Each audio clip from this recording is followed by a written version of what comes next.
A very warm welcome to our webinar, which is based on ESG Booster. So we are thrilled to have you all who have joined us today and taken out some precious time for this insightful session, which is based on environmental, social, and governance and its principles. So, as you all know, it is one of the very most crucial topics that is shaping businesses and industries worldwide today. So, as an ESG continues to gain more momentum into an organizations that are recognizing the need to integrate sustainability into their core strategies, ensuring compliances, resilience, and a very long-term growth. So, in today's session, we will explore the key aspects of ESG, discuss its impacts on industries, and provide valuable insights to help professionals like you all and the businesses to navigate this evolving landscape effectively. So this webinar is also very closely connected to our short-term course that is ongoing, which is based on ESG lead course, which we are conducting in a collaboration with one of the very well recognized state university, Delhi State University, that is Guru Gobind Singh Indraprastha University. So through this initiative, we aim to provide a structured learning and practical knowledge for all the professionals that are seeking to deepen their understanding of ESG frameworks and their applications. So for all those who are joining us for the first time, let me take also a small moment to introduce our company, that is EHS Guru Sustainable Solutions Private Limited. So we are a dedicated consultancy firm specializing in EHS, that is environmental health and safety, and ESG and sustainability solutions. So we also assist different organizations from different industries in implementing their compliance and strategies, carbon footprinting reductions, sustainable finances, and much more. So today's session is being conducted with a collaboration with SS Climate Advisors, which is also a firm known for its expertise in climate policies, sustainability consulting, and ESG compliances.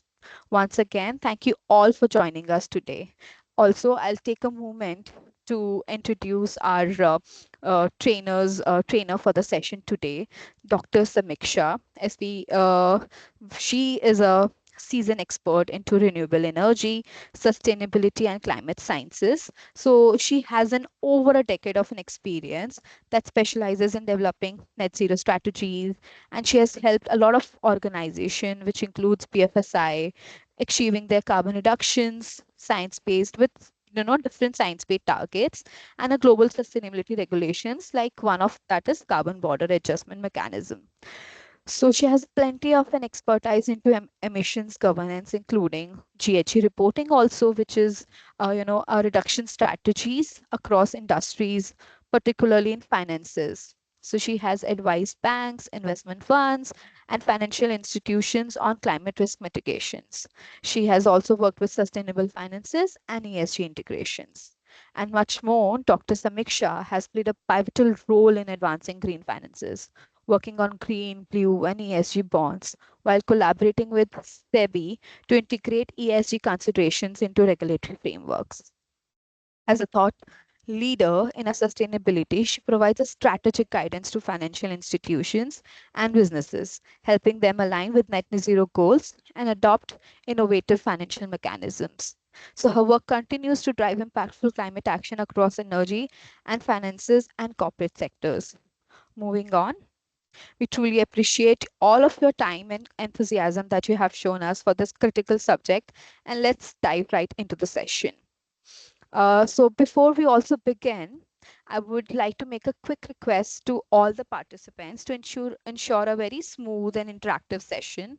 So since we have a large number of participants today, uh, I would like and kindly request everybody to keep their mics on mute while the session is in progress. If you have any questions, doubts, or anything you would like to discuss, please feel free to drop in your queries in the chat box. I will be reading them out to the trainer. However, if you like to share any idea or a thought, or you want to have a discussion with the trainer, you are welcome to unmute yourself and speak. Just be mindful of the background noises so that we can maintain a seamless flow of the discussion. Uh, Also, we truly encourage participation, so please don't hesitate to share your insights. Let me make this session engaging. Let's make this session engaging and interactive. With that, now I hand it over to Dr. Samiksha ma'am to take us forward. So over to you, ma'am. Thank you so much. Thank you so much, Mohini. And very good morning, everybody. I'm Samiksha. I represent SS Climate Advisors, and I want to actually extend warm greetings to all of you on this auspicious day. We are all meeting today. So today actually marks a celebration of quite few festivals, including our Ugadi, our Gudi Padwa. Also, Chaitra Navratri starts today. Even in fact, there is Rajasthan Day today, and also Gauri Puja and Gangaur. So yes, I think the entire India is celebrating today. So with that, I would like to quickly start with the aspect of what could be the agenda for today. Okay, we plan to, as we all know, that when it comes to sustainability reporting, it has become very essential aspect of corporate governance, right? So by effectively communicating our ESG performance, we not only have to, comply with the regulatory requirements that are there today, the BRSR, if you talk in terms of India, which we'll be covering on a very high level, but it is also to somewhere build the trust of the stakeholders, right? You identify opportunities for improvement, you contribute to the global sustainability goals as well. So in this session, we'll be actually begin by examining various sustainability reporting frameworks such as GRI, BRSR, which is mandated by SEBI for Indian companies, understanding these frameworks as well, and will provide with, like, as in what are the tools that we have. Again, we will delve into, GHG accounting for critical component of sustainability reporting. How do you accurately measure? How do you report? Okay, what does scope 1 to 3 talk about? So how do organizations, how they manage their carbon footprint? And finally, we'll discuss the best practices in sustainability reporting, that is including your materiality assessment, your stakeholder engagement. So by the end of this session, you'll have, a very high level understanding, a comprehensive understanding of sustainability reporting, and you'll have that well equipped knowledge within to, implement or practice sustainability, at least within your organizations. Okay. So when it comes to, the agenda for today, the plan is to actually take you through the different aspects of, what does GRI, BRSR, what do they mean? Okay. What are the expectations of the different organizations? Okay. When it comes to, what are the different expectations from the regulatory bodies when it comes to, developing this aspects of sustainability, a very high level understanding of your sustainability reporting overview, our BRSR and BRSR core, GRI based reporting. Okay, that is what we have. Also, when it comes to emissions calculations and SBTi, I will be giving you a very high level understanding of how are they done. Okay, when it comes to SBTi as well, what are the different steps that we have? Also, reporting logic with other standards that we have, if you can talk about TCFD, SASB, etc. And then we'll quickly have, last at least 15 to 20 minutes, I have kept it for, wrap up on the Q&A from your side. Unless if I'm not able to cover your question or I'm not able to answer your question, you may get in touch with me, via different mediums. That would be LinkedIn, that would be my email ID as well. Okay. So with that, let us quickly begin with, sustainability reporting.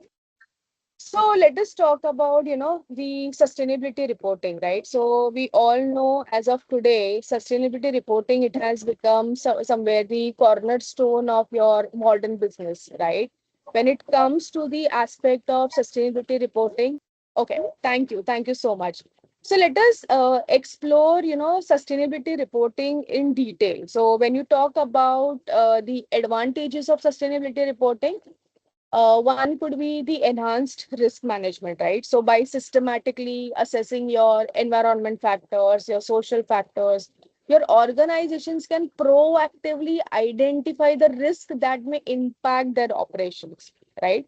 Next is when you talk about sustainability reporting, again, it strengthens your stakeholder trust, right? So your transparent disclosure of your ESG is very important. As of today, I've seen some of the investors, the new investors or the old investors as well, they have started to align their investments to to the organizations where the sustainability reporting is done on a transparent way, and also it is the organization is sustainability aligned, right?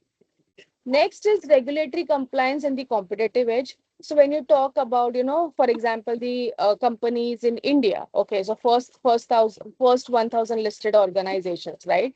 So all of them, they have to have BRSR compliance, right?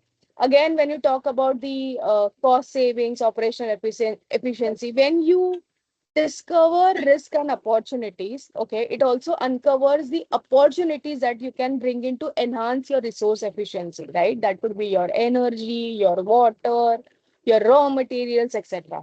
So when you companies implement these changes, it leads to significant cost reductions and improved operational performance as well, right? Again, the organizations who are aligned to ESG, they have, they somewhere have they attract investors, right? When they have criteria of ESG into their decision making, the investors that I'm talking about, they find it very easy to work with the organizations who are sustainably aligned, okay? And somewhere at a last, this should have been actually my first point, it actually brings in the improved employee engagement and the retention as well, right? So that is what your sustainability aspect helps you with, okay?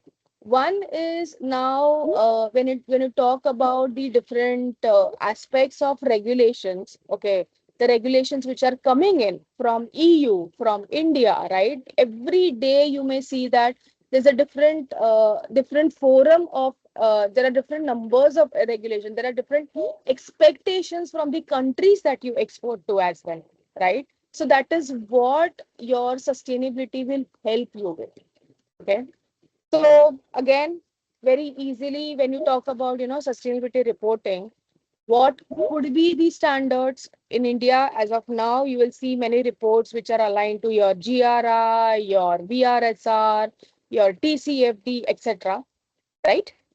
So let us talk about the aspect of when it comes to key drivers in sustainability reporting. Okay, what are those key drivers, right?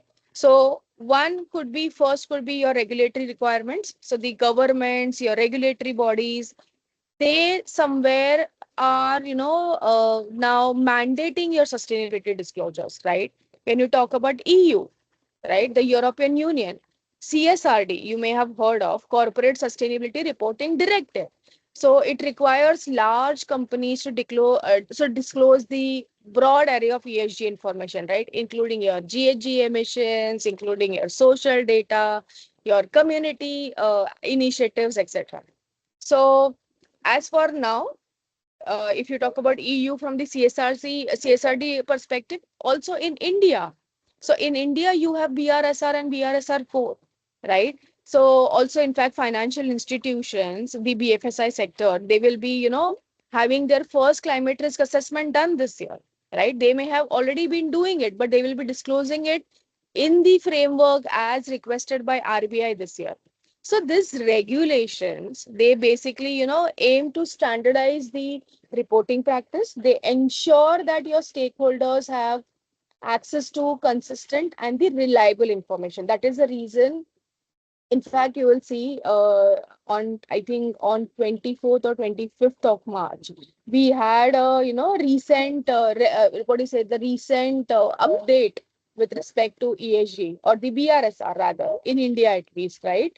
So they have introduced certain aspects in it. So that is how important the regulatory its aspect is.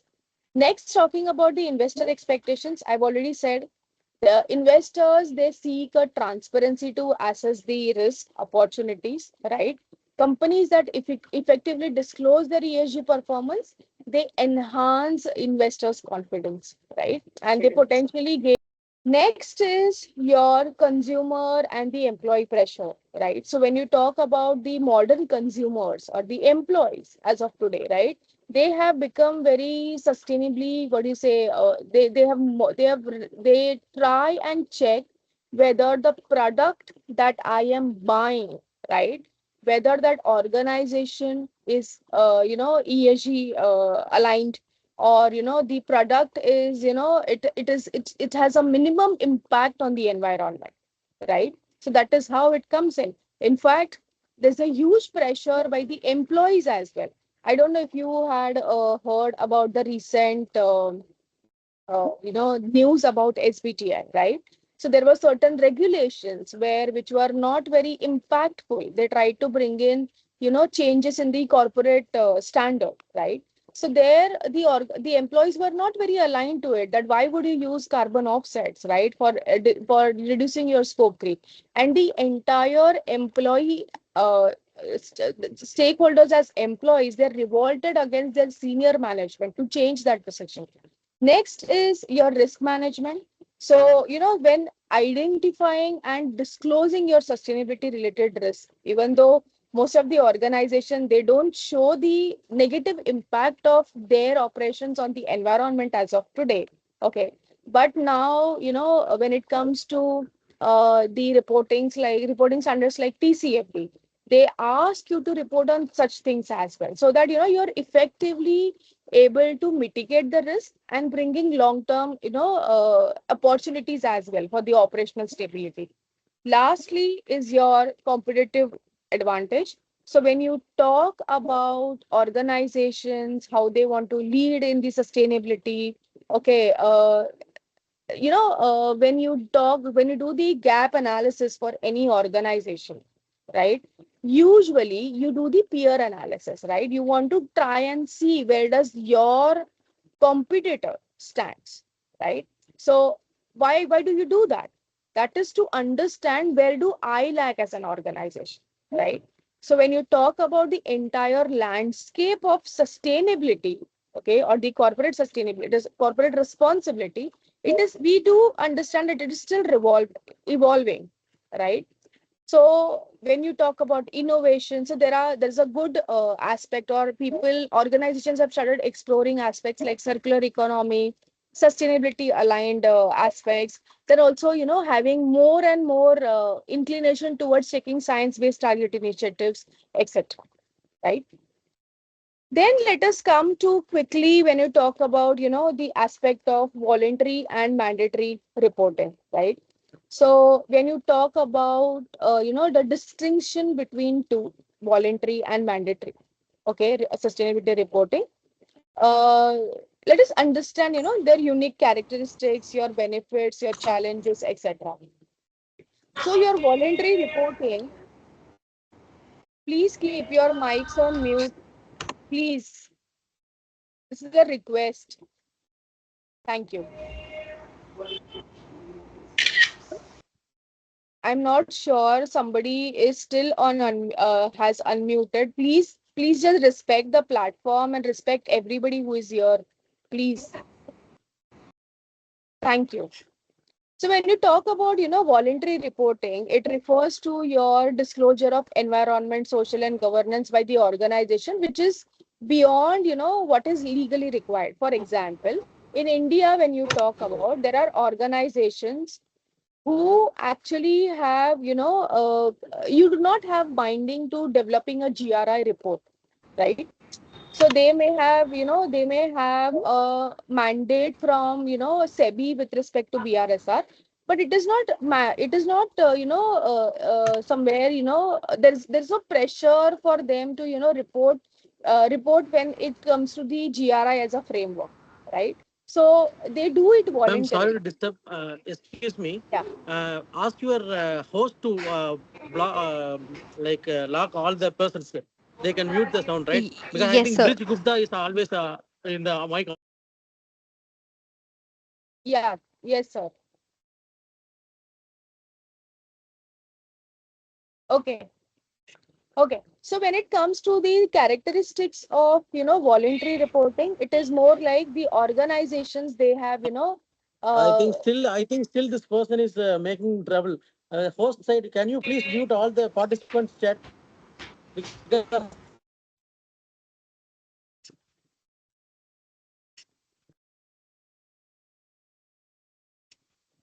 okay, thank you so much, Mohini.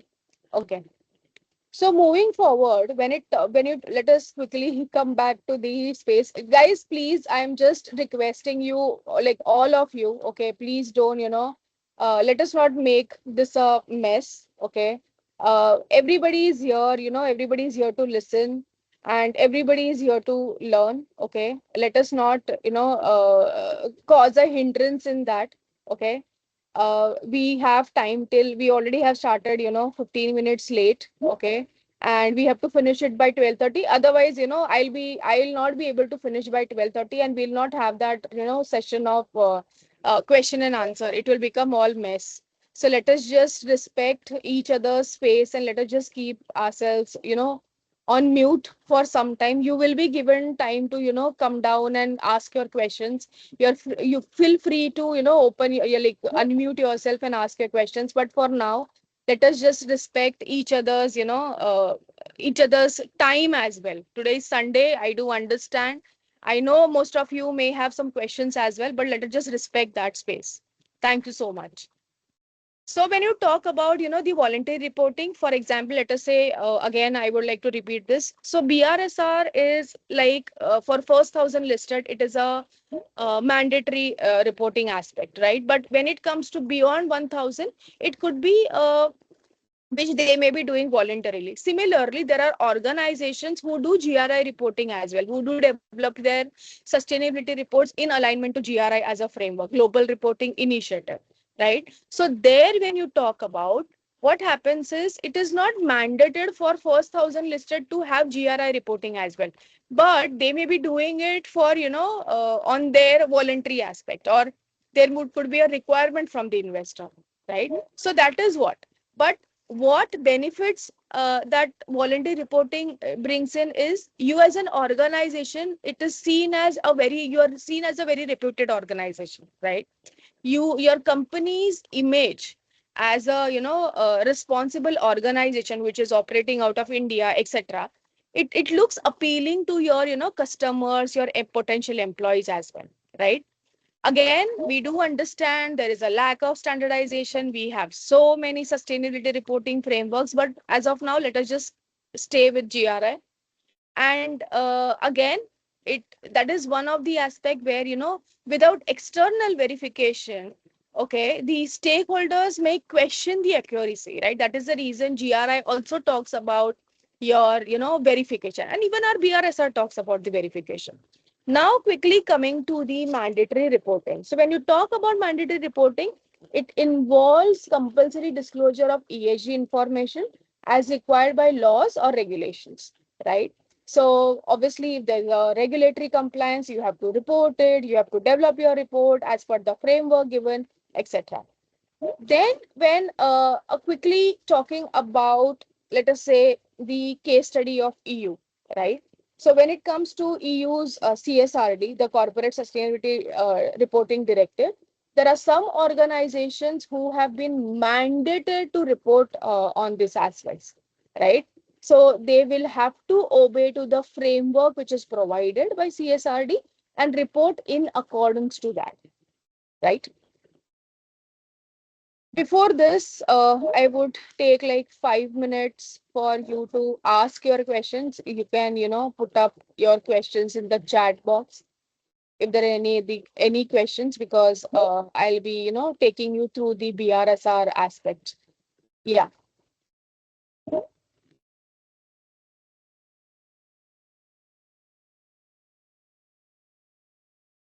Are there any questions that any of you have? You want to ask these questions, etc.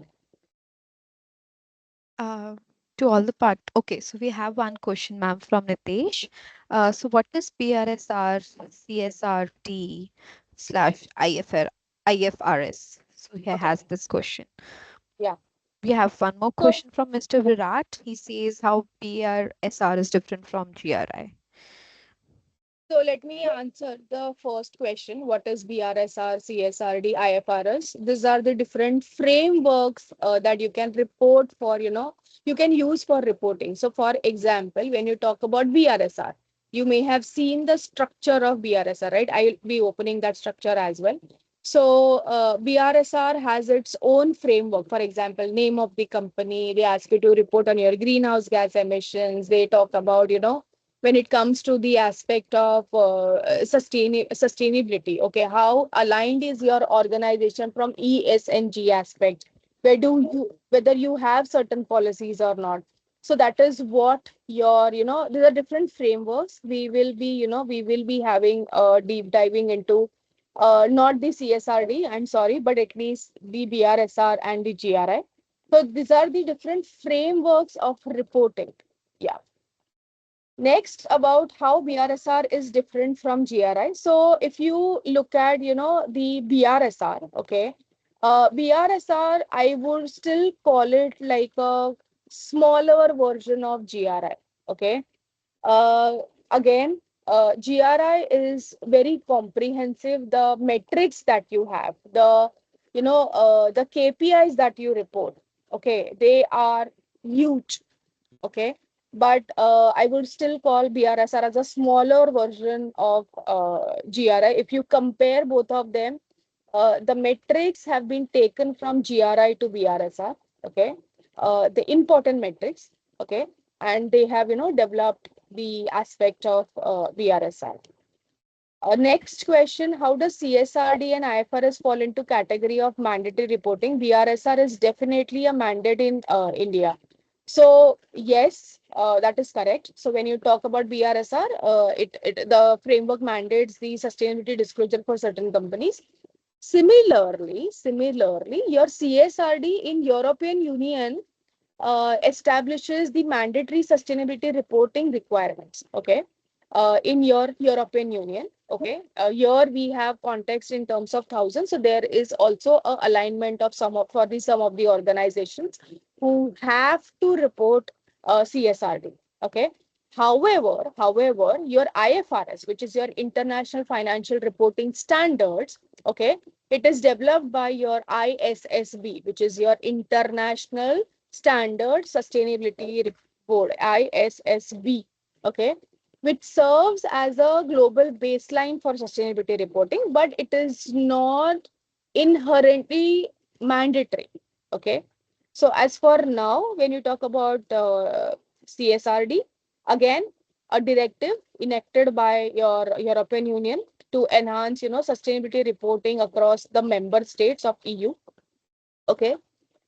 Similar to 1000 listed the companies that we have, the directive applies to the large companies and all the listed companies except the micro enterprises which are operating out of EU. Okay. And the reporting obligations are, they are phased between 2025 to 2029, as we have in India for BRSR as well, right? That we will be talking about. So depending upon the size of your company, you need to have the alignment to CSRD. In fact, for IFRS, even though it is developed by ISSB, it is like it was developed to somewhere, provide the comprehensive global baseline for sustainability related financial disclosures. And it is somewhere, framework which is consistent and which provides a comparable reporting. So somewhere so as of now you have SASB, you have GRI, you have your CSRD. So somewhere IFRS is aligned to all of them. And IFRS, there is a part S1 and S2. So S2, which is more now, it talks about disclosure on your climate risk. Okay. So that is how different they are. So where do you need to submit the report? So I think the BRSR report, it is to be submitted on your NSE websites, which is given. I think your investor relations will know about it. In India, listed 1000 companies, is it mandated to go with BRSR reporting or they can follow GRI? Yes, it is mandated for them to go for BRSR reporting. The GRI can be still be like a voluntary disclosure for them. Okay. So next is, can we get a GRI reporting framework? How we can do the ESG reporting? Yes, it is available. GRI reporting framework is available. Okay, there are different standards into GRI as well, so that is very well available. Uh, Then we have, what does sustainability and ESG aims? I did not understand this because it brings in you, if you're talking about what is the goal behind having sustainability and ESG, it is more like, having adherence to the regulations. That is one. But also, effectively make your investor or your relevant stakeholder have a trust on you, that your operations, how do they impact your people, planet, and profit. Okay, what should be mandatory in sustainable policy of the organization? I will come to this, a very elaborative this thing, because every reporting agency that you report to has a different expectation. Okay, in fact, for that matter, I love the expectation of EcoVadis, which is one of the rating agencies. Okay, there the expectation is to have the quantitative, plans in place, quantitative plans in place, as in my organization is going to reduce 25% of the emissions by 2027. Okay, that is their expectation. So along with the quantitative percentage as well, they expect you to report the year that you plan to, achieve that target. Any platform to learn all this framework in depth, you will actually have to look into some sustainability reports. You'll have to read them, and it is more to do with your how you are able to, if you're working in this aspects, I think you will be able to be there. But yes, it is not merely just going through some what do you say some courses. It is more to do with your practical experience as well. Okay, so that is what I would say. So let us quickly move to, the introduction of BRSR. Okay, when you talk about BRSR, what does it mean for organizations? Okay, uh, the BRSR, which, your BRSR stands for your business responsibility sustainability reporting, right? When the BRSR was introduced, the framework has been very much there in, since last to I think 2022. Okay, the framework was already there. In 22-23, there were organizations who, who still went ahead. It was not a mandate, it was a voluntary expectation there, and but there were organizations who still went ahead and reported BRSR. Okay, the actual cycle of BRSR mandate started last year. That is your cycle of, in India, the financial cycle of your 23-24, right? That was the first year, right? So now this year, as in, sorry, the last financial year, sorry, we are not still at the last financial year. So from April 24 to, our March 2025, that will be the second reporting cycle that we have. Okay. It was introduced by your SEBI, which is your Securities and Exchange Board of India, okay, which mandates your top 1,000 listed companies to, by the market capitalization, 1,000 listed by market capitalization, to disclose their ESG. Okay, so basically, alignment to ESG is what they expect you to. They don't expect you to write something vague. There is a proper framework which is given, right? So when you talk about BRSR, your investor relations, if there is somebody from the investor relations, you may already know there was already something by the name BRR, which was introduced in 2012. Okay. It required the top 100 listed companies to disclose their ESG initiatives. And 2021, as I said, 21-22, okay, there was the proper framework which was developed. Okay. In fact, the recent update on, I think, 24th or 25th of March, okay, they have introduced some of the new key metrics in BRSR framework as well. So when you talk about, BRSR as a whole, it is actually divided into three main sections. So one is your general disclosure. Next is your management and the procedure disclosures. Okay. And third is your principle wise disclosures, right?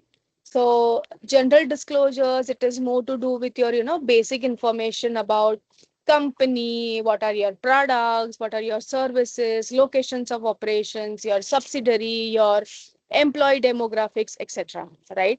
Management procedures, it was more to do with the 9 principles of NGRBC, right? So basically, including your governance structure, your stakeholder engagement, alignment of each stakeholder, whether there are policies available or not, right? Talking about the last one, which is your principle based, principle wise performance disclosure. Okay, there was, there are set of questions. So there's a set of metrics which concern your 9 NGRBC principles, right? And covering areas like your environment, your environment protection, your employee well-being, your community service, your, when it comes to training aspects, etc. Okay. Again, your principal wise performance disclosures, okay, they are divided into two aspects. One is your essential indicators, and one is your leadership indicators. So a distinction between these two are essential indicators for first 1000 listed. Okay, they are mandatory to report. You have to report them. It is okay. When it comes to leadership indicators, they are like voluntary metrics that demonstrate your, company's leadership, what is your commitment, etc. And they are beyond your mandatory requirements. Okay. So when you talk about the aspect of BRSR, the first BRSR, it was, the mandate started last year, and this year organizations will continue to report. Maybe they may have matured when it comes to BRSR as well. There were some organizations that we worked with which did not have data for reporting the BRSR as well last year. The complete, even the essential indicators that I'm talking about. And for them, this year will actually become their, they may have set certain targets last year, right? And this year they may have improved from last year, right? So these are some of the BRSR benefits that I have put up. I have already discussed in the first slide. I will not go through it again. Again, there is a very clear distinction between BRSR and your BRSR core as well. Okay. So, talking about your BRSR, when you talk about BRSR core, so BRSR core is a subset of BRSR. So there is your BRSR, and then it is a subset of your BRSR core is a subset of your BRSR. Okay. And again, initiative by your SEBI. Okay. Mandatory for, this is not 150 anymore. This year, it will be 250. First 250 within that 1000 listed. Okay. So when you talk about BRSR being subset of comprehensive BRSR framework, what is different in BRSR and what does BRSR core mean? So BRSR core, it is based on the your nine critical disclosures, or your 9 critical KPIs, or your 9 critical attributes. First one is your greenhouse gas footprint. Okay. Second is your water footprint. Third is your energy footprint. Okay. Fourth is your waste management. Then comes your employee well-being and safety. Sixth is your gender diversity. Okay. Then comes your inclusive development, your fairness in customer and supplier engagement, and lastly is the business operations. Okay. So each attribute that we have, okay, there is specific quantifiable data which is to be provided. Okay. And there is the aspect of, for BRSR core, there is an aspect of mandatory assurance. So what is mandatory assurance? So let us say last year, 2024, 150 listed within that 1,000, they had to, undergo the assurance, right? This year, top 250 will go. Next year, 1,500, and then 26, 27 is 1,000. Okay. So when it comes to the aspect within BRSR about, you may have heard about value chain disclosures, right? So now BR, BRSR or SEBI also expects the organization to recognize companies' value chain in its overall ESG impact. So, for example, when you talk about the BRSR core, it requires disclosure pertaining to your ESG performance of your upstream and downstream partners as well. Okay. This is specifically for the partners accounting to the 75% of your organization's purchase and the sales value. 75%. Do remember this. So the recent regulation now, it has, it has put up that also on the voluntary basis. So the organization that to 250 top 250, they may go for, voluntary or value chain disclosures, or they may not go for it. They may go for, the assurance of this disclosures, or they may not go for it. Okay. The implications for listed entities, that first 1,000 that I'm talking about, is that when the BRSR core, this metrics that we were talking about, the 9 key attributes, okay, they somewhere are now tasked with not only enhancing your organization has to have ESG practice in place. Earlier, there was nobody who was asking the questions related to this, okay, but nowadays, if the value chain aspect or your supplier engagement has increased, okay, you can actually report on the value chain aspect, and you'll be able to cover everything in your value chain aspect, at least from the 75% of wherever your sales, your suppliers aspect comes in. Okay, so BRSR core, it is very critical. Okay. It is very important for an organization, first 1,000 listed, to have this data. Okay. And that is where most of the organizations last year, there were organizations where we were, assuring their data, and they did not have data for water. They did not have data for waste. Okay. Even when it comes to business operations, there was a very big question mark on this as well. Okay. So, yes, again, just because I said about the NGRBC principles, yes, the deck will be shared with you. So these are the 9 NGRBC principles. I'll just zoom it a bit. So it has from your governance aspect to each of your stakeholders. So that is the reason, many organizations, because you're expected to have a policy in place in alignment to this 9 NGRBC principles, right? There is a clear cut disclosure that you will have to show that, okay, I have this policy, I have done this, this is available, this is not available. Okay. So you may go through some of the, organizations, they have put up their they call it also as a BRSR policy. Okay, many of them, they are available on internet as well. You can go and check for these policies. Each of the policy, for example, when you talk about business should provide goods and, goods and services in a manner that are sustainable and safe. This is aligned to your customers, right? One principle third is aligned to your employees as well, but all your value chain partners as well. When you talk about, inclusive growth and equitable development, again, to all your stakeholders. So you're expected to have policies in alignment to this 9 principles. You are expected to, report in alignment to this 9 principle to the different framework aspect that you have. Okay. I'll take a moment here also when you talk about the implementation strategies. Okay. it is important for your organization, because your data will not come from just your environment department, right, or your safety department, right? Your data will come from your investor relations, your some of your customers, some of your procurement department, then also your HR, etc.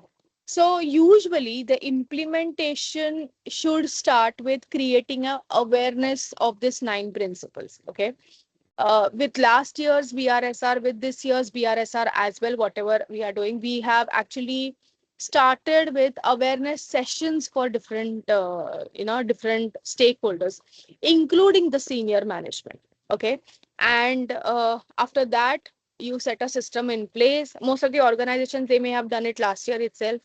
So you put a system in place. You make your, you give relevant stakeholders the relevant KPIs that they have to report to, or give you the data.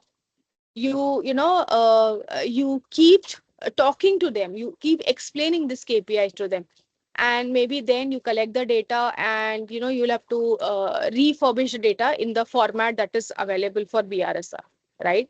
So it includes your access to the data availability, how to effectively report it. So your internal and your external people have to be aligned to it. Even if you're taking some data from your supplier for value chain disclosure, you need to make them aware that, okay, this is what we need to have in place.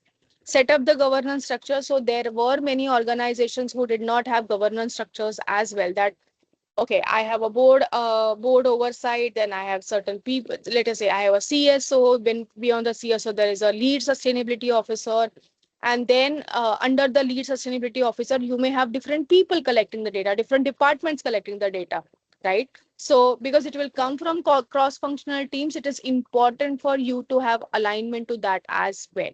Okay, next is invest in technology. So if you are mature enough, if the data is it's too much of hassle to collect data in the Excel sheets, you can actually embed a software. I do not recommend for going the software in the first year itself. Make your systems mature and then you implement the software.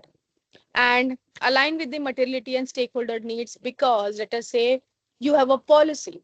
For example, for an organization, you may have developed a policy, let us, for your employees or for your customers or for your suppliers and vendors.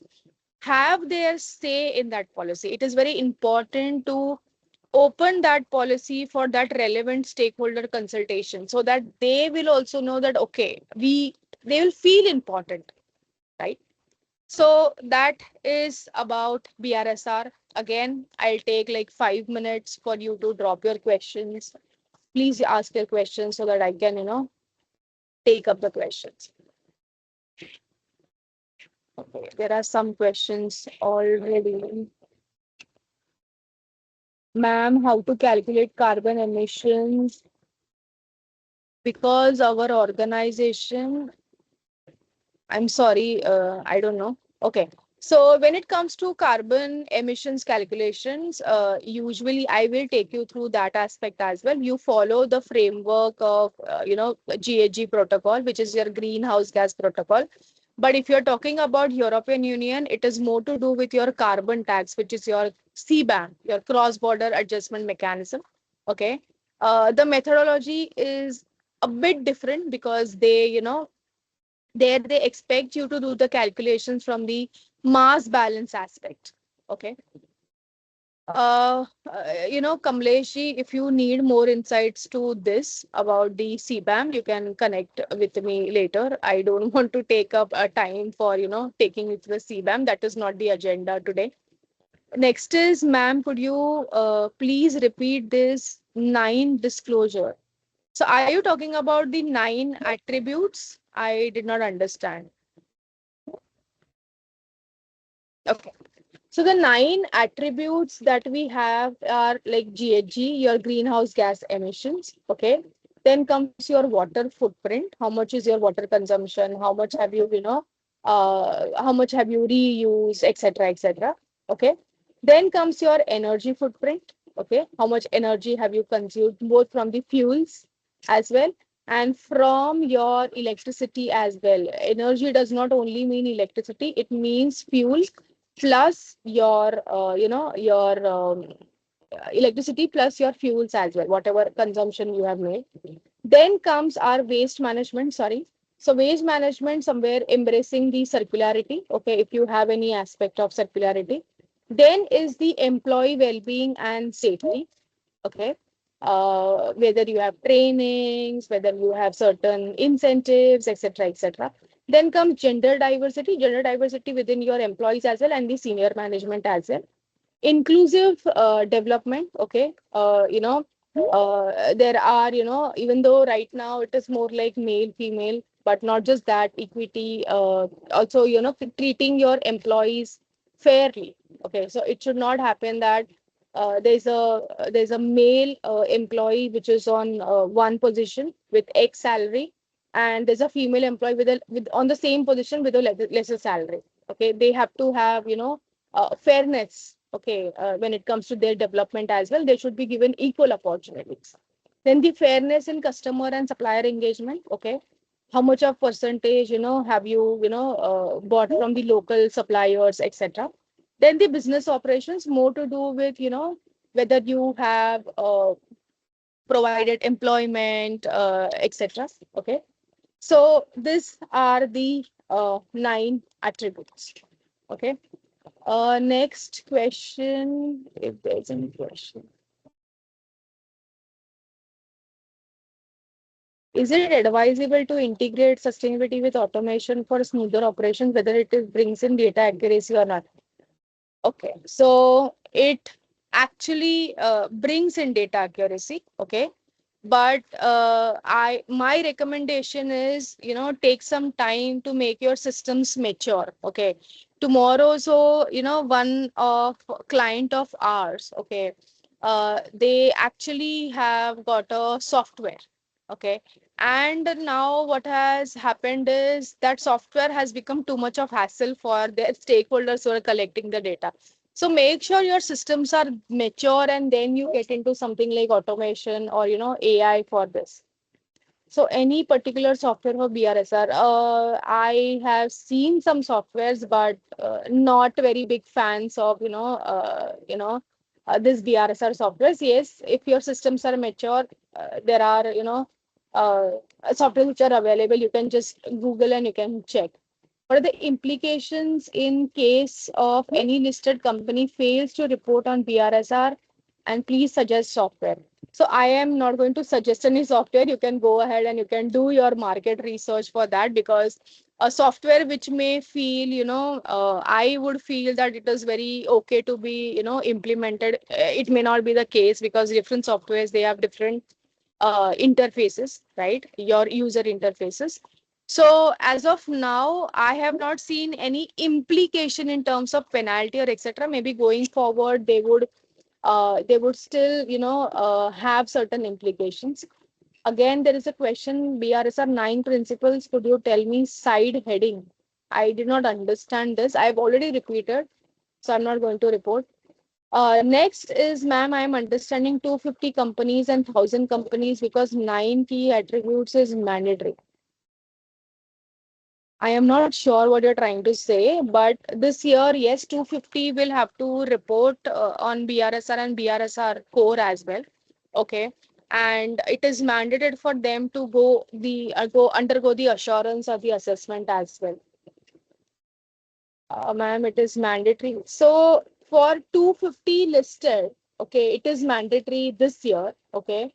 For remaining ones, it is not mandatory, but to establish that your data is correct, you should actually undergo third-party assurance. How to calculate CO2 by using BRSR? So no, you cannot calculate CO2 by using BRSR. To calculate CO2, there are different something like GHG protocol which you can adopt. BRSR is merely the framework that you use to report your CO2. Okay.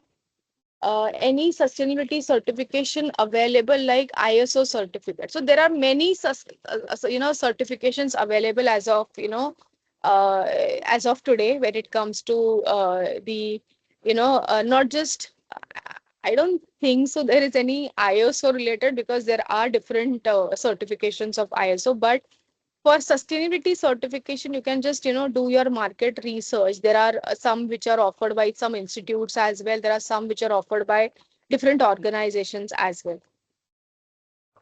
Okay. So I think that is all when it comes to the questions. So when you talk about the introduction to GRI based,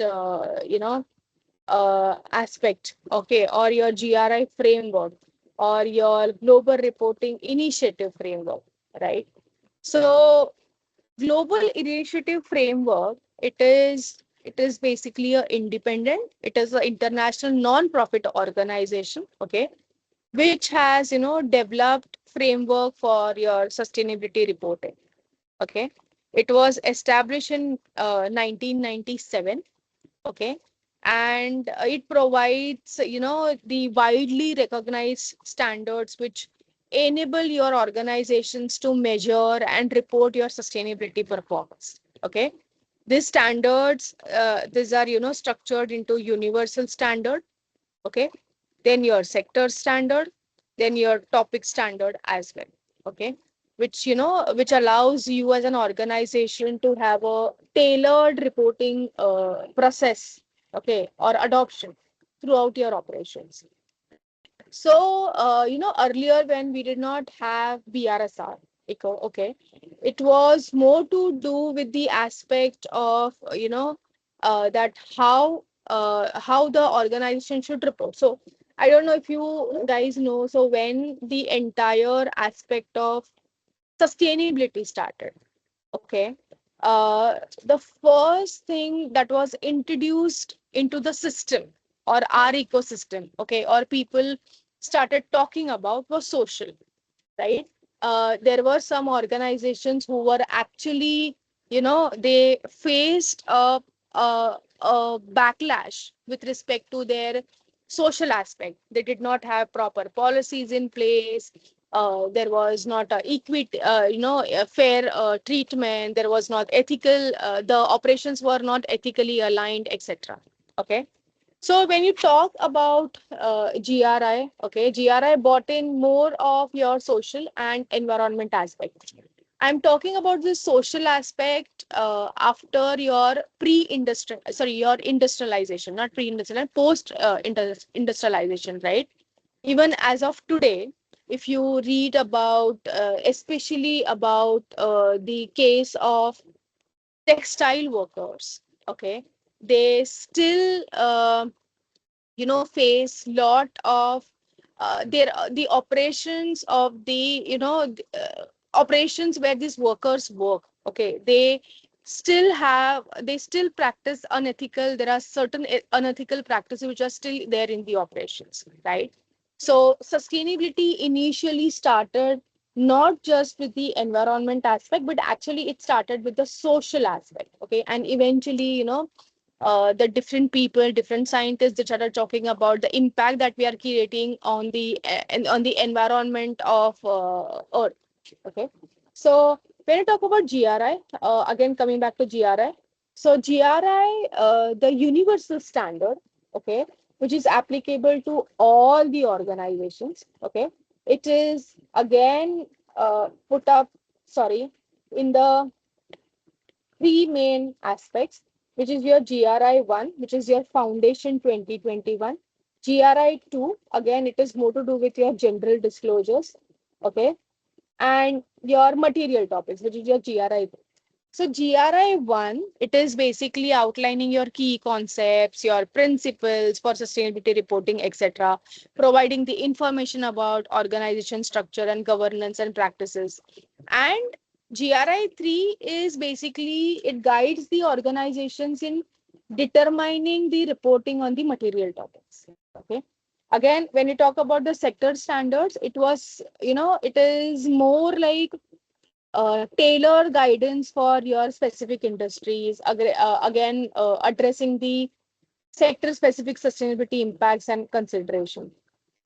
Topic standard, it is specifically to, uh, it covers your sustainability topics such as emissions, your waste, your labor practices, etc. Okay, so that is for GRI. This is what I have put up here for your this thing. Okay. So before going ahead, I would take a minute to address any questions with respect to GRI, and then I will take you through the materiality. Okay. Any questions, please post them into your chat. If not right now, we will have like last 20-25 minutes to take up your questions. So okay, so there I think, can you repeat that 75% part for attributes that are listed?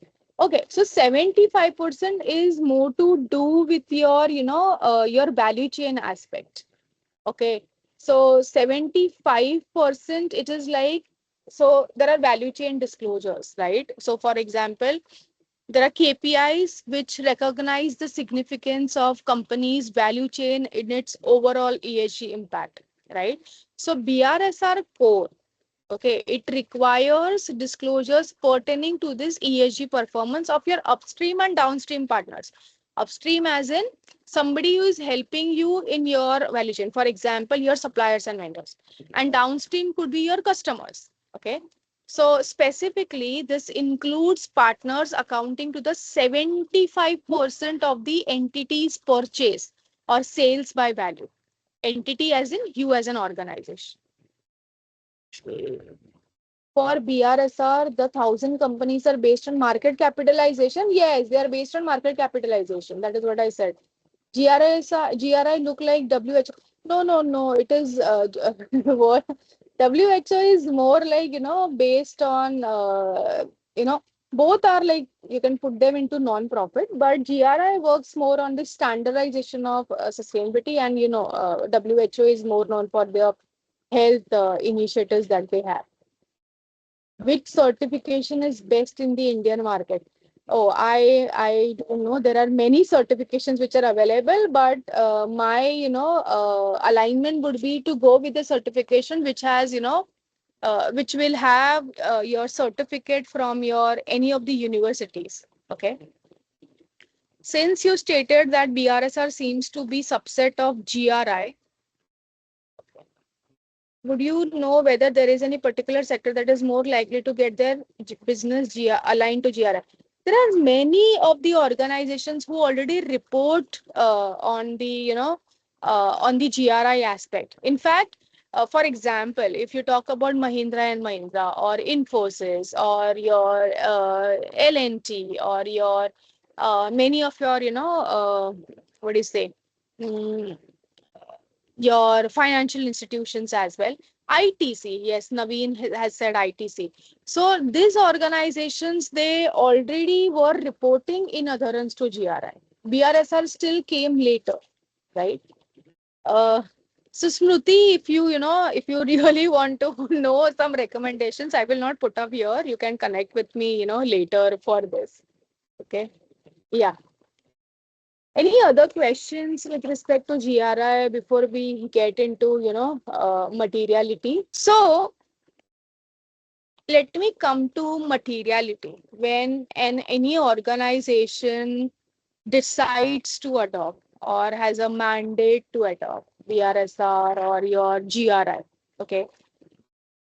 Okay, I'll take some questions. Is the MBA in sustainability enough for the future career? Not really. Okay, because if unless you have your practical experience, okay, not it is not just enough. You will have to have some hands-on experience as well. If a company is operating in multiple nations, do they have to follow multiple frameworks? Sometimes yes, sometimes no. Okay, it depends upon the expectation of the each framework. Okay.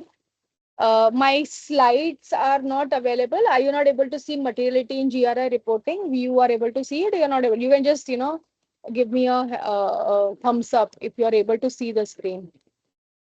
Okay, I think Prakash ji, आपको देखना पड़ेगा. You'll have to check. Thank you so much, guys. Thank you. Okay. So let us come to the aspect of, materiality, my favorite aspect. So when an organization decides to adopt sustainability, right, what they will do is they will do a ESG maturity assessment. They will see where did they stand. They will do a gap analysis. They will look at the requirements of the regulator. They will look at the expectation from the investors. They will look at the different frameworks that are available, right? But once all this is done, once you know these are my 10 gaps, right? You need to also know, right, that whether water is something which is really an important issue for me, whether GHG emissions is something which is really an important issue for me, whether I should put it in a high priority list or I should be putting it in the low priority list. Where should I put it, right? So you do it via materiality assessment. Okay.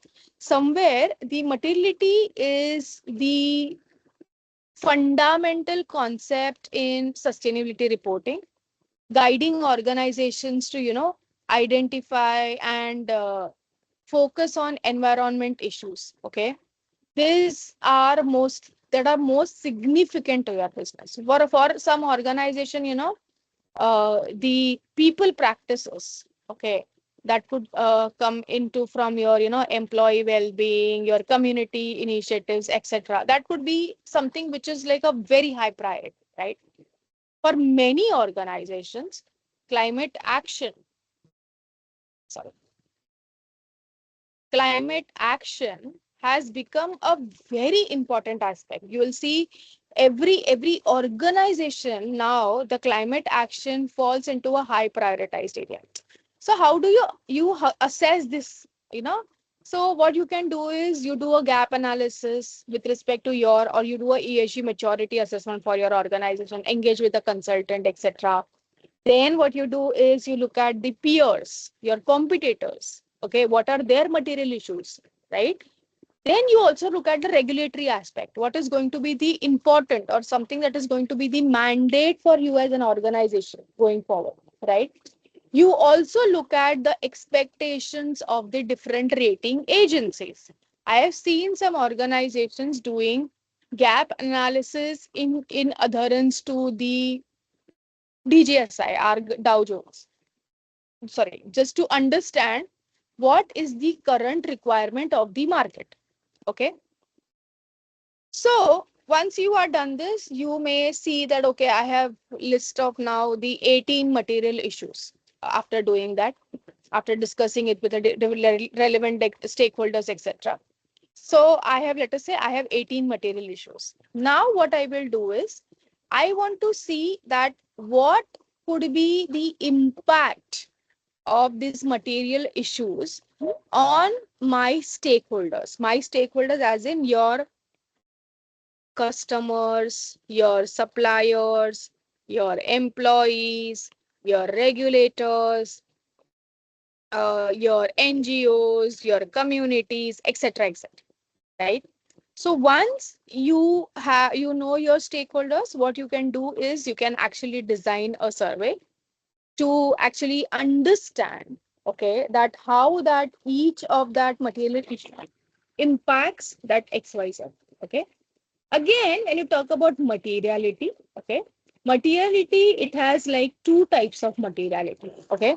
Most of the organizations, they have impact materiality done. Okay. This is basically to evaluate what your company has an effect on the environment and the society. So you have to look at your operations, how your operations contribute to the broader societal or the environment outcomes. Okay. So it actually emphasizes the organization's responsibility and accountability for your external impact. Again, so you will see most of the organizations having a impact materiality already done. Financial materiality. So financial materiality, it basically centers on your ESG issues, okay, that could influence your company's financial performance or your investors' decision. Okay. And when you look at everything, this entire ecosystem, you are somewhere doing a double materiality. So you integrate your financial and impact materiality and you come out with the double materiality. So double materiality, that is what I'm talking about, double materiality. It is basically recognizing the interdependence between your company's financial performance and your societal and your environment impact. So, in fact, in India, we do not have the mandate for double materiality, but in the CSRD, the EU CSRD, it mandates the disclosure, the CSRD framework, the EU, it mandates the organizations to disclose from both the perspective. That is your double materiality, that is your financial and your impact materiality. And usually, how do you map them is the impacts on the impact materiality are taken on the x-axis and the impacts on y are taken as a financial materiality.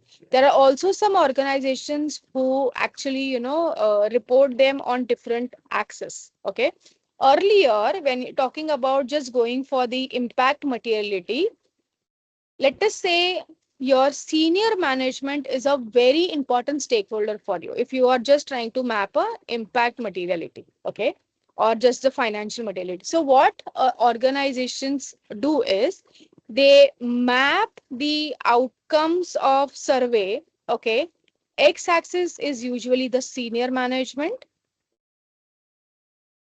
okay, and y-axis is the average, okay, of all the remaining stakeholders. Okay, that is how the mapping used to happen. Okay, so when you talk about the materiality assessment procedure, okay, you have to have, there are different stakeholders to it that you can engage with: your investors, your customers, your employees, your regulators.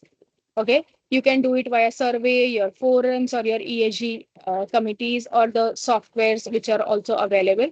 Most of the adoption is via survey. In fact, we ourselves as well, whenever we help an organization with the materiality assessment, we still go with the survey forms itself. Every stakeholder has its own set of questions when it comes to impact materiality or financial materiality. Okay, they will have questions. They will have to rate those, each of the question. Okay, and they'll have to put it out. So that is about it. Okay, any questions up till now? There are some questions. What are the rating agencies? So Virat, rating agencies are the agencies which look at your sustainability report, or they may have their own framework. Okay, and they will ask you to disclose your ESG data, and they will rate those data points according to the expectations or framework that they have. Okay, they already have set certain expectations from you as an organization. Okay, and they will be rating you according to your maturity. Yes, Soumya, can you put up your question in the chat if possible, please? Okay, so all information seems pertinent only to large organization. How can this be adapted to the small practice of the organizations? So yes, somewhere I agree to this fact. In fact, because of having certain limitations to in fact, I talked about the carbon tax which is imposed by EU, right? So EU's carbon tax, which is your CBAM, okay, cross-border adjustment mechanism, which actually is like some of the sectors, they have been asked to report on the aspect of, what are the emissions that are happening because of fuel or energy consumption and transportation, right? So this organizations, okay, they are, it is still more, it was still more biased towards the larger organizations who have already adopted sustainability. So there are some MSMEs who are actually exporting to EU, and now they are facing a very big problem when it comes to reporting aspect. So even though, let us say, the mandate is still to the the larger organizations, you can actually, there are some organizations who have started adopting, certain of these frameworks. Okay. In fact, I myself, I have worked with the organizations who do not have mandate to GRI or CSRD or CBAM or BRSR, but they have still adopted it. Maybe in the upcoming future, they may have this alignment, but because there's an ecosystem of larger organization working with a smaller organization, that smaller organization could be a customer or a supplier or vendor as well, right? So there, what happens is that because they have that alignment somewhere, the larger or the sustainability alignment from the larger organization, it flows down to the smaller organization. That is what is the expectation. How much hands-on experience is sufficient to get a basic understanding about the sector to secure a good position?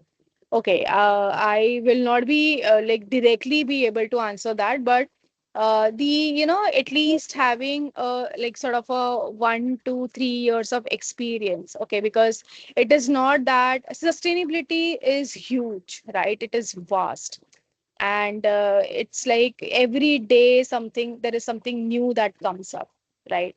So if I would say, if I say that it is just 1 year is enough, no, that is not that 1 year you will not be able to do everything and anything, right? So it is important to take some time and learn and about this, because it is vast, and you will not know everything, that is also there. Okay. um, it is more of taking one thing at the time and learning about it. um, will the presentation be shared so that I can look up the terms I'm not familiar with? Yeah, the presentation will be shared. I don't think so there is any background or minimum knowledge that was required for this, because sustainability is everywhere. So there was nothing that was put up from that perspective. Yeah. Can you provide some case study or a example that you came across for double materiality impact and financial? Okay, there is a question before that. Okay, sorry. So do we need to consider supply chain of organization while doing the materiality assessment? Yes. In fact, your suppliers and vendors could be one of the very important stakeholders when, contributing to your aspect of materiality. Okay. Wherever we do the materiality assessment, or we are helping the organization with the materiality assessment, okay, we actually ask them to, engage with their suppliers and vendors as well, because they are very important part of your entire ecosystem for your organization. How can industry implement scope 3 collection, because they would have many vendors associated with them? It is not just the logistics industry. There are many industries who work with many partners, for that matter pharmaceuticals or chemical industries as well. Okay. Somewhere you can actually start with the awareness sessions to make them aware about what is to be done, how it is to be done, okay, and what is the expectation, and you will have to give them some time to actually adopt certain practices, right? What environment testing or audit is required for BRSR reporting? Okay, I did not understand this, but if you're talking about the BRSR audit requirements, uh, so environment testing. So during the audit procedure, they do look at your invoices, etc. Okay. For example, if you are reporting the air emissions, right? So they will also look at the report of air emissions by the third party. Okay. But there are different BRSR. You can do it via, so SA 3000 is what is usually adopted. Okay, for this thing, there are some organizations who also do it via AA 1000. There are different assurance standards which are available. Can you provide some case study or an example that you came across for double? There are many organizations there. There are organizations like Mahindra and Mahindra. You can look at their report. They have done they have also done their double materiality. You can just put up double materiality. You will see many double materiality metrics. EcoVadis certification. Can you explain the basic indicators? So EcoVadis again in its whole is a different aspect. EcoVadis is actually divided into four pillars, which is your supplier engagement, your environment, your ethics, and your, I think lastly is your safety. Okay. It has the elaborative, expectation key matrices where you have to provide from the policies to your GRI reporting, etc., etc. EcoVadis, by the way, it's somewhere, it is between, it somewhere mandates having a GRI report and having your GRI report audited as well. Is it helpful for an organization to go with ISO 1464 Part 1 and later ISO 1468? So ISO 64 is more like how will you be developing or how will you be disclosing your GHG emissions, right? And 68 is more to do with, carbon neutrality or your reduction, etc. Right? So when it comes to both of them, yes, I think first you should mature your inventory, which you can do by adopting or reporting via 1464. Then you can go for a, assurance of it. You develop a report, you go for assurance of it, and then, once you know that okay, this is where my reductions can happen, then you can go for, 1468. So apart from the environment, what are the other elements we need to have basic knowledge of for the? Oh, it includes your social and governance aspect as well. But as I told you, ESG is vast. Okay. It is huge. Okay. I cannot give you some pointers and tell you that okay, this is important, this is important, this is important. It is vast and it has to be a learning process rather than tick in the box. Okay, that is what I would say. Poonam, I did not understand labor, so I'm going to skip that. Where can I find materiality assessment and GHG calculation of a company for a case study? So GHG calculation, dear, please refer to GHG protocol. I will also be taking you through what is GHG calculations, accounting, how it is done. Materiality assessment, I don't think so. People give out the calculations for materiality assessment in the open. Okay. Because there is a gist of materiality assessment in your GRI report that you put up with. But no, the calculations are not available in the public. Okay, so that is how it is. Okay, so that is about our again, yeah. So I actually wanted to cover. Sorry, actually wanted to cover the materiality assessment procedure. Okay, so when you talk about the materiality assessment procedure, it involves your stakeholder engagement, involving your stakeholders. Okay, so engage with your internal, your external stakeholders. Your internal stakeholders could be your different departments or your employees or your senior management, etc. Okay, external stakeholders can be your customers, your regulators, your suppliers and vendors, your communities, etc. Okay, so that you are getting a very, somewhere you are getting the reflection of diverse perspectives and their own concerns as well. Okay, so issue identification is something done earlier. As I told you, you can do certain gap analysis. You look at your sustainability reports. You do a ESG maturity assessment. Then you also look at the expectation of the reporting agency, sorry, rating agency, okay, that you're reporting to. You can also look at the aspect of, somewhere the peer analysis, your competitors, what are they doing? Okay, so once you have that broad list, look at your stakeholders. Okay, then what you will do is you will develop the survey forms. So when you will develop the survey form, let us say if you're doing a double materiality, you will have two questions to assess each of them. One could be your impact materiality and second could be your financial materiality. Okay, and the surveys are distributed within your external and internal stakeholders. So once you do that, you evaluate what are the outcomes of this survey. Okay, how do you do that?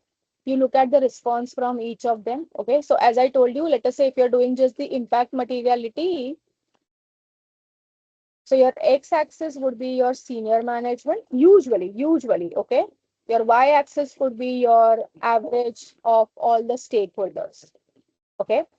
Then in the to assess the severity and likelihood as well. Okay. There are certain calculations involved. So for example, let us say you are looking at the severity, okay, or the likelihood, and then you will come up with the risk score. Risk score is something where you will put each material into high, medium, and low, right? So severity is more like, let us say, when you are doing your x-axis, you have your x-axis, which is your senior management, and y-axis is your average of all your all your remaining stakeholders. Let us say this is 3.62, whatever your survey that you have decided, and this is like 4. So you may put up certain metrics that, 3 point, if it is 3 point, if it's 3 or 3 above than 3, you can put up that okay, I'm going to mark it as a 4 in terms of severity. Okay. If it is like 4 and above or 5 and above, sorry, 5 is usually the maximum. So it is 4.5 and above. You can put it up like that. My likelihood would be 5. So this metrics of 4 and 5 for the severity and likelihood will have to be, it will depend from organization to organization. And how the risk score is analyzed, you multiply severity into likelihood, you multiply this, and then you put up your risk score. So with the risk score as well, you may say if it is below 9, okay, that will fall under my low risk. If it is 25, let us say it is 5 year and sorry, it is 5 year and 5 years. So multiplication makes it 25, right? So highest is 25. So that will fall into your high risk. Okay. You do this validation, you review what falls into your prioritized issues, what falls into your what falls into your medium issues, etc. You integrate this entire thing and then you develop the report. Okay. So that is how the materiality assessment is done. Okay. Okay, let us come to the GHG calculations, which is, most of us, we are very much interested. So before that, I will come to this slide later. Let me quickly tell you what the scope 1, 2, 3 emissions mean. Okay. Your greenhouse gases, right? There are different CO2, there is CH, N2O, HFCs, etc. Right? Etc. Right? So when you have to measure this greenhouse gas emissions, okay, that is how do you do it? You do it via certain calculations, okay, but they have to be, you cannot put everything in under one umbrella, right? Will have to be bifurcated. When so greenhouse gas emissions, they are basically divided in like 3 scopes, scope 1, 2, 3. Okay. Scope 1 is your direct emission. So wherever, your own emissions or the fuel consumption within your premises happens. Okay. Where you are in the control of that. Okay. Control, or you own that. For example, the vehicle which is owned by your organization, or, you have a power plant, so where the coal is consumed, right? So such emissions, the emissions from such aspects, okay, if you are generating electricity, right, through your coal power plant, so that actually goes under your scope 1. Okay. Scope 2 is more to do with your electricity, purchase electricity from grid, right? It could also mean the heating and steam purchase, if any, from the third party. And scope 3 is more to do with your value chain emissions, your suppliers, your customers. Let us say I have bought X raw material. So when I'm going to consume that raw material, there are going to be some emissions. So when the consumption of the raw material happens and there are emissions that happen under your direct emissions, but there may have been some emissions. So the coal that you consume, okay, during the mining process, during the extraction process, okay, the extraction and the mining emissions, which actually will fall under your value chain emissions, etc. Your business travel, you are traveling, let us say, from Mumbai to Delhi for attending a conference or your business development. So that could fall under your scope 3. Your waste generation. So waste is generated by you, but let us say it is taken care by somebody else. Somebody else is helping you with the incineration, etc. So those emissions will fall under your scope 1, 2, 3. Okay. Quickly coming to when you talk about the calculations. So your calculation has to have a activity data. Activity data as in, let us say, consumption of diesel in liters. So that becomes your activity data. Um, Electricity consumption from your electricity bills data that you take, that can become your activity data. Emission factor is, you can look at the different databases like DEFRA, EPA, also certain sector specific. For example, cement industries, okay, they can also get, cement industries or iron and steel industry, they can also get certain emission factors from the associations or the agencies who work around these sectors. Okay. There could also be your, if you look at the high level databases, there are something called as your, sorry, I don't know why it is going again and again, your XIO base, your eco invent, your climatic, etc. So you look at the emission factor related to your, that diesel, okay, or your electricity emission factor is usually for India. We get it from our, every year there's a, which is your CERC gives out this emission factor every year, okay. You actually look at the unit of measurement has to be same for both of them. You cannot have different unit of measurement, or if there is, this is in a different unit, this is in a different unit, bring it either one up to that one consistent unit. You do a simple multiplication and you do the GHG accounting calculations. Okay. When it comes to GHG accounting for that matter, okay, GHG accounting calculations, they can actually, let us say I am buying a X chemical from my supplier. Okay. So now for, calculating this emissions from that X chemical, let us say you are calculating scope 3. Okay. So for calculating the scope 3, okay, let us say that X supplier has given you his chemical for, let us say the chemical is by the name ABC. Okay. Now you, when you're calculating your scope 3, okay, you actually have to calculate the emissions during the manufacturing of this ABC, or extraction of this ABC, or mining of this ABC, right? So how you can do that? What you can do is you can ask your supplier to give his emissions related to this ABC. Okay. Or if he is not able to give that, then what you will do is you will look at certain globally available database for the emission factor of ABC. If you do not have that as well, you go to the, there could be X organization who is not your supplier. Okay. But if he also produces the chemical called ABC or manufactures the chemical called ABC, and he has the emission factor, you can use that as well. Or you yourself can do a LCA, life cycle assessment for this LCA, or you can ask your supplier to do the life cycle for LCA. Okay. And you can use that emission factor. Or let us say you are not able to do anything of this.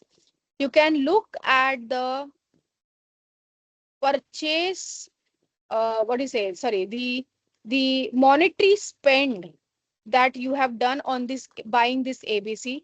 Okay, there are certain spend based emission factors which are available. You can use those spend based emission factors and do the calculations. Okay. So that is what I was talking about. When you talk about the activity based approach, you look at your supplier, if there is a globally available data, etc. I ask your supplier to do the LC and give you the data. If not, you can actually go via the spend-based approach. Okay.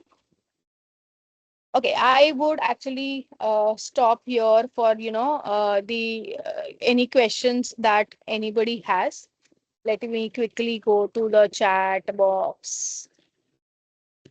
Okay. Okay. For part in ESG, ISO 26000 is enough. Okay.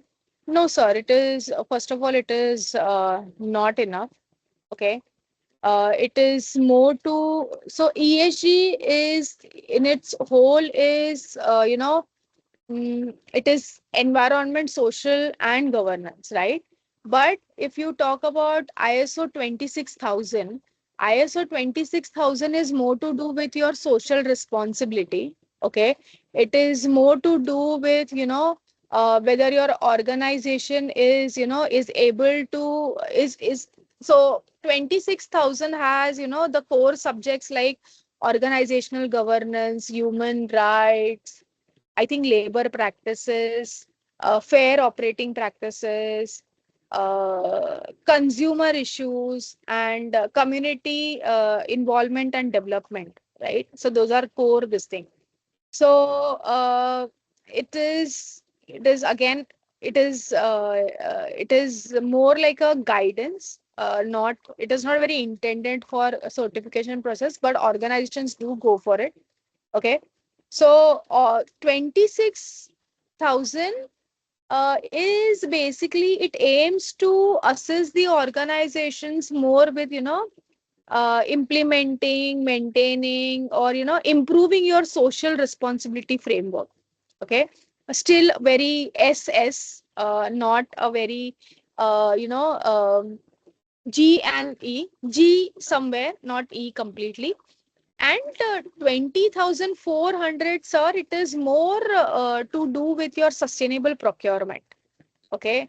So basically, how you can integrate sustainability into your procurement procedure. Okay. So something very similar to your value chain expectation. So if you have 2,400 implemented, your, I think, the BRSR's value chain, you will be easily be able to fill up your BRSR value chain expectation. So very different, just a one alignment, not the complete comprehension. So there's a question from Saddam. How does Paris Climate Agreement Article 6, which allows use of carbon credits, okay, and India's trading scheme under Energy Act 2000, which facilitates carbon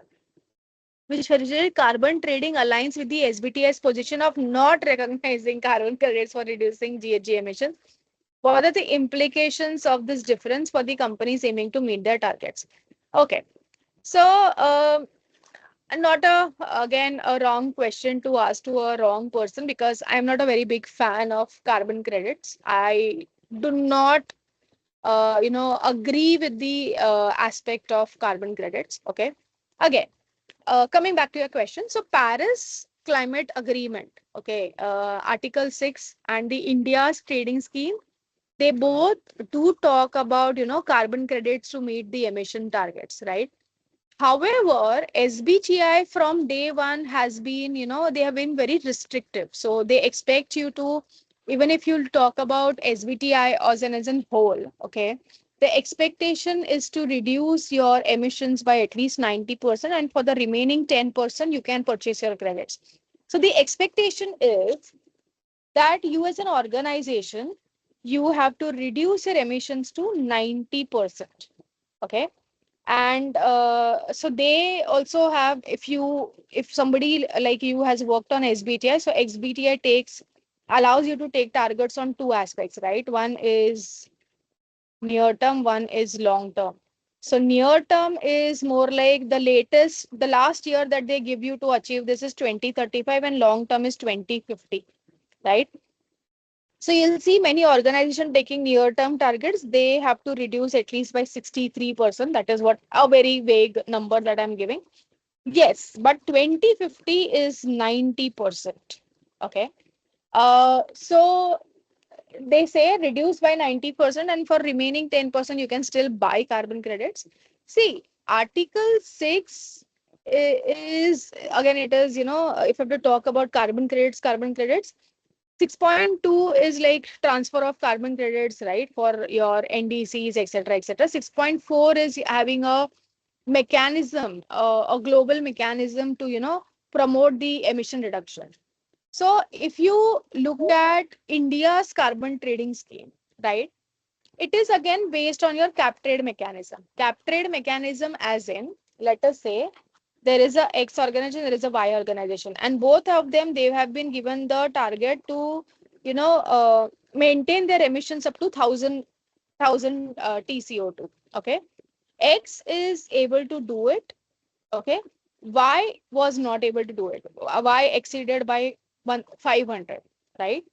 So, sorry, let us say that X was able to, somewhere achieve it. Okay, rather say that, not 1,000, sorry, that would be a very wrong figure to put up. Okay, so let us say X, so 1,000 is your target, and X was able to, achieve like 900, only 900 TCO2 is what they emitted with specific, this thing, but Y exceeded by 500, right? So what does cap trade say? So this guy has like 100 credits will be issued to him for trading to this guy. So this guy, even though he will have to buy from others as well, but he can buy this 100 from, this X guy, right? That is what it is. Again, how will you achieve this 900? You will actually have to reduce your emissions. You will have to implement certain initiatives, right? So again, reductions will help you out with this. But again, looking at the, somebody like me who has seen, if you have seen REC market and the eCerts market, there were transparency issues, there were integrity issues, right? So you don't know if, unless you have a very stringent monitoring process, that we had it in PAT as well, but we were not able to uh, not very successfully be able to achieve what we were trying to achieve with PAT. So with this, yes, somewhere the reduction aspects comes in. So if you are reducing, and if you have a alignment to the SBTi, let us say this X organization has an alignment to the SBTi. So anyways, he will have to reduce. But now with this, along with the alignment to SBTi, they will be able to sell the credits as well, right? So even though SBTi does not emphasize companies should, prioritize, uh, the buying of offsets, okay? But because there is a reduction aspect that comes in, you will be able to sell those credits in the market, right? So when you talk about implications for the different companies, so companies who are participating in carbon credit market under the frameworks like, let us say, Article 6 or India scheme, okay, uh, they will be able to, achieve these targets by achieve their SBTi targets by, somewhere reducing the emissions and sell those credits in the market as well, right? So this is like a dual approach that you will take. You will reduce your emissions, right, and you'll be able to achieve your SBTi targets, but you will be able to you'll be able to sell those credits as well, right? When you talk about the planning, strategic planning, so because anyways, for reducing the emissions, okay, you will have to take certain initiatives, right? And those initiatives, you as an organization, you may take it for your SBTi. Let us say, let's take an example. Okay. So this will involve your investing in the emission reduction initiatives, right? And because you will have that investment and you are able to achieve the target, you will be able to sell this credits, right? Whatever in your CCTS scheme, right? So with that, at least the plan in place will be there to reduce your emissions, right? So that, you get a monetary benefit out of it as well. Somewhere I see CCTS scheme and the carbon credit scheme as well. It is sort of carbon credits, not a very big fan, but let us say CCTS scheme, it is more like incentivizing the organizations who are doing better, right? So even though SBTi stays with that stance that you should not complement or replace your direct emissions, but you're anyways getting incentivized in your CCTS scheme, right? So they somewhere, integrate with, or, they fall in each other's aspect as well. So what are the most recognized ESG certifications? CFA, ESG Investing, GRI, SASB, TCFD. So I would not say which one you should go for. Again, there are different agencies that provide, certification for different courses. But I have seen many organizations, sorry, many people taking up the GRI certifications. Okay. What is the difference between supply chain and value chain? So supply chain is more to do with your,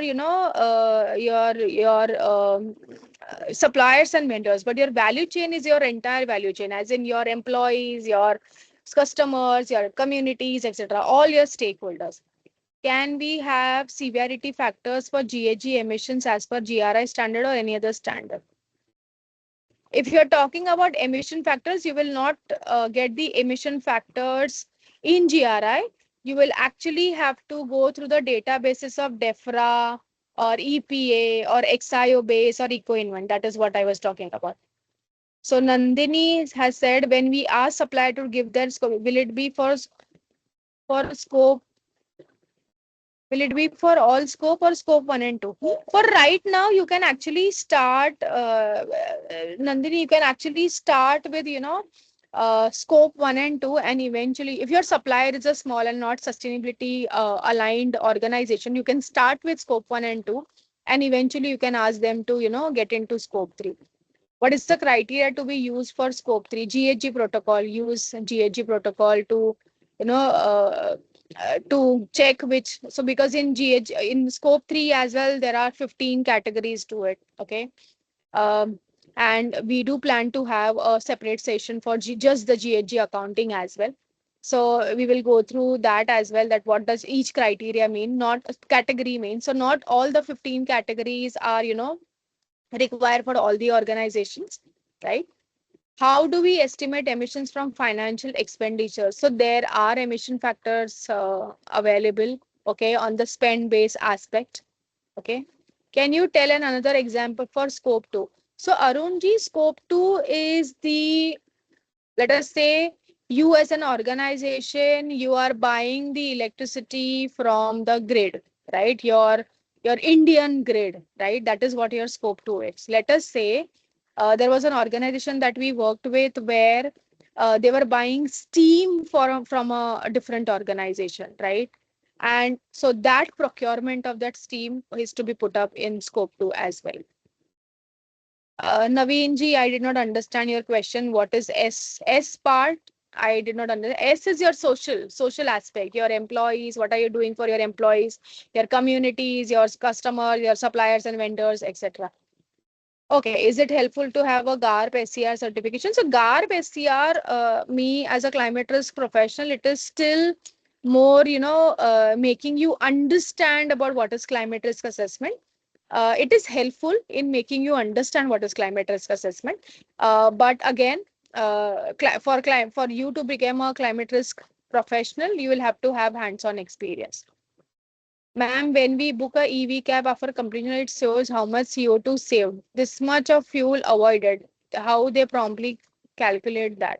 So they have used, so when you look at, any organization, so as of now, let us say we have the grid emission factor, right? That per a megawatt hour that I have consumed from grid, I have emitted, let us say, for this thing is 0.76, right, as of 72 as of now. So what they do is they actually use that emission factor for the avoidance as well. Okay. So as you calculate, let us say you are multiplying the grid emission, grid consumption, grid electricity consumption multiplied by that emission factor by CERC, right? So similarly, you do that same multiplication by the renewable energy into your this thing. Or what they must be doing is they may have taken diesel as a benchmark, okay, right? And then they have seen as what is the difference between the emission factor of diesel and the emission factor of, for kWh for grid. They have looked at that, subtraction, and they may have come out with the avoidance emission factor that is easily doable. Could you please explain any factors like DEFRA, GRA, DEFRA, GRA? I don't know what does GRA mean, but DEFRA, okay, let me just share my screen. Just give me a minute. So are you able to see my screen? Yes, you are able to see my screen. So this is like the database of emission factor, which is by your DEFRA. Oh God. Okay. Sorry, I don't know what happened. Yeah. So you have it for fuels, your refrigerants that you consume, depending upon the refrigerants.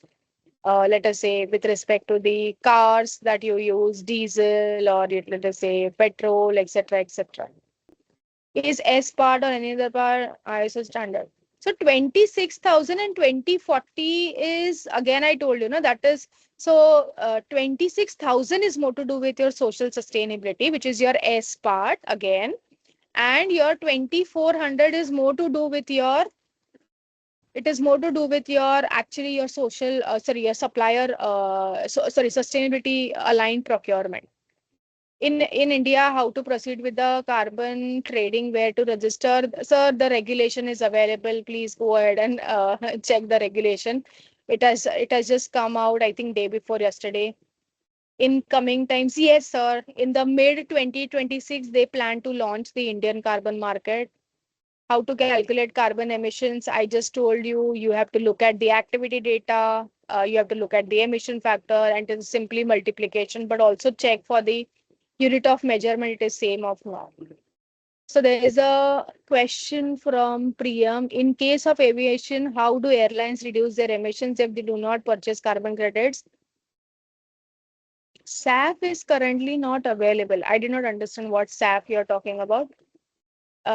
Is also requires huge upfront investment. So what is your thought about using carbon credits? So as for now, when you talk about the aviation sector does have its own decarbonization plan. Okay, there are some of the competitors in the aviation industry who have uh, who have been doing their progress towards how to implement, what to implement, where to implement. In fact, there is also also one of the airlines which has just soon going to have biofuels in their, they're going to consume biofuels in their planes. Okay. And in case of scope 3 emissions under 15 categories, not everywhere you can do inserting. So category 15 is to do with your investments. Okay. So let us say if you have an investment in a certain manufacturing entity or a certain manufacturing organization, you can ask that manufacturing organization to provide the data no, for scope 1 and scope 2, and that can be calculated.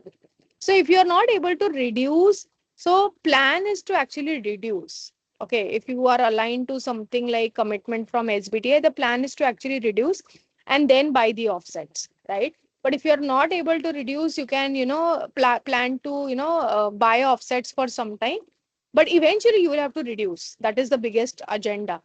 Okay. Oh, SAF, you're talking about sustainable aviation fuel. Yeah. So when you talk about sustainable aviation fuel, yes, there are some, there is some maturity in that as well. I do not understand why would you say that there is one airline already, right, which has already introduced, I think, the what do you say, consumption of biofuel into the into the planes already.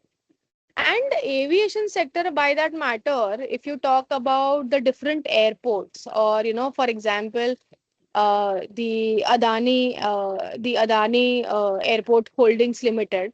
Okay, because they are responsible for the entire operation. So somewhere there in there they so the organizations like that, they are in on the global level. They have actually started working with these airlines as well onto how just not to, look at the fuel aspect of the planes, but also from the aspect of how the emission reductions can happen on the airport level as well.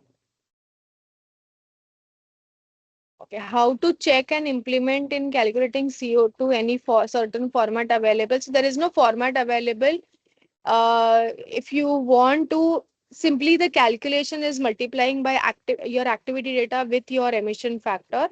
But if you actually want to check what would be the format, etc., you can actually go and check the GHG protocol and you can build your own format for it.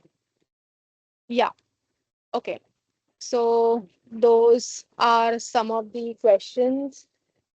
Uh, okay. I'll be just coming to, your SBTi.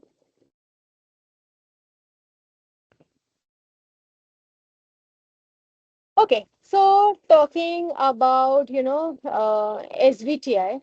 Okay, so when you talk about SBTi, again, SBTi, when it came into formulation, it is again a commitment platform, right? And um, your organizations like your well below 2 degrees Celsius, then your CDP, your WRI, and your WWF, they collectively or they collaboratively have established or started the initiative like SBTi. Okay, SBTi is basically a global body, okay, which helps organizations in enabling or setting the GHG emissions target or GHG reduction target rather. Earlier, they used to, the alignment was not just the 1.5 degrees Celsius, but they used to allow organizations to take target with respect to well below 2 degrees as well. But as of now, everybody has been asked to revise the targets to 1.5 degrees Celsius. Okay. These are the partner organizations who have come together and formulated SBTi. So for SBTi, when to consider scope 3? The scope 3 is to be considered if your total emissions, okay, out of your total emissions, your scope 3 is 40% or more than 40%. Okay. Usually, in most of the sectors, your scope 1, scope 2, scope 3, if you talk about the steel sector, your scope 1 is minimum, your scope 2 is also minimum, but your scope 3 is highest. Okay. If you talk about pharmaceuticals, 1, 2, and 3 is again the highest. If you talk about the chemical, 1, 2, and 3 is again the highest. But in your cement sector, 1 and 2 combined, they are high, and this is maturely low. Okay. So how do you do it? For SBTi, there are certain forms which are available. You can go to those forms, you can collect the data, and you can actually you'll actually have to do your EGAG inventarization. Okay, you can take the help of your sustainability team will do it, or your external consultant will do it. Once you have done that, okay, you can go ahead and you can take the commitment on the SBTi platform. Okay, once that is done, you submit your targets for validation. Then the SBTi person will come. So there comes two levels of assessment. One is your assessor, and one is your peer reviewer. So assessor will assess mostly all your targets, all the calculations, your submissions, etc. that you have done. Then the peer assessor will look at your organization, what are the products, what do you do, where can your emissions have, if you have calculated, both of them, they will check whether you have calculated all the emissions that are there or not, you have calculated them, all the relevant emissions are calculated or not. Okay. Once that is done, then they actually go ahead and give you the validation or the certificate that okay, your targets are okay to be taken into consideration. So in SBTi, as I told you earlier, you can take two types of targets. One is your near term target, one is your long term target. So near term target is like somewhere you will reduce up to, let us say, 63% of your emissions, your total emissions, and long term it has to be 90%, no lesser than 90%. For near-term target, the maximum year that you can take is like 2035, and for long-term, it has to be 2050 is the latest year that you can take. Beyond that, they don't allow you to take any targets. Okay. When you talk about SBTi as a whole, okay, it has been it has been a very important commitment. If you look at different, rating agencies, they actually expect you to have SBTi targets or commitment to SBTi. That is what is the expectation. It also allows you to score better, okay, with respect to this rating agencies. If you talk about somebody like CDP, okay, uh, many of you may have been part of, your organization structure where you may be reporting to CDP. So CDP is something which has, it just done reporting is done in terms of climate change, water, and forest as well. But when you look at the questionnaire of climate change, it does ask you whether you have any SBTi target, when do you plan to take one, etc., etc. Okay, so that is your SBTi.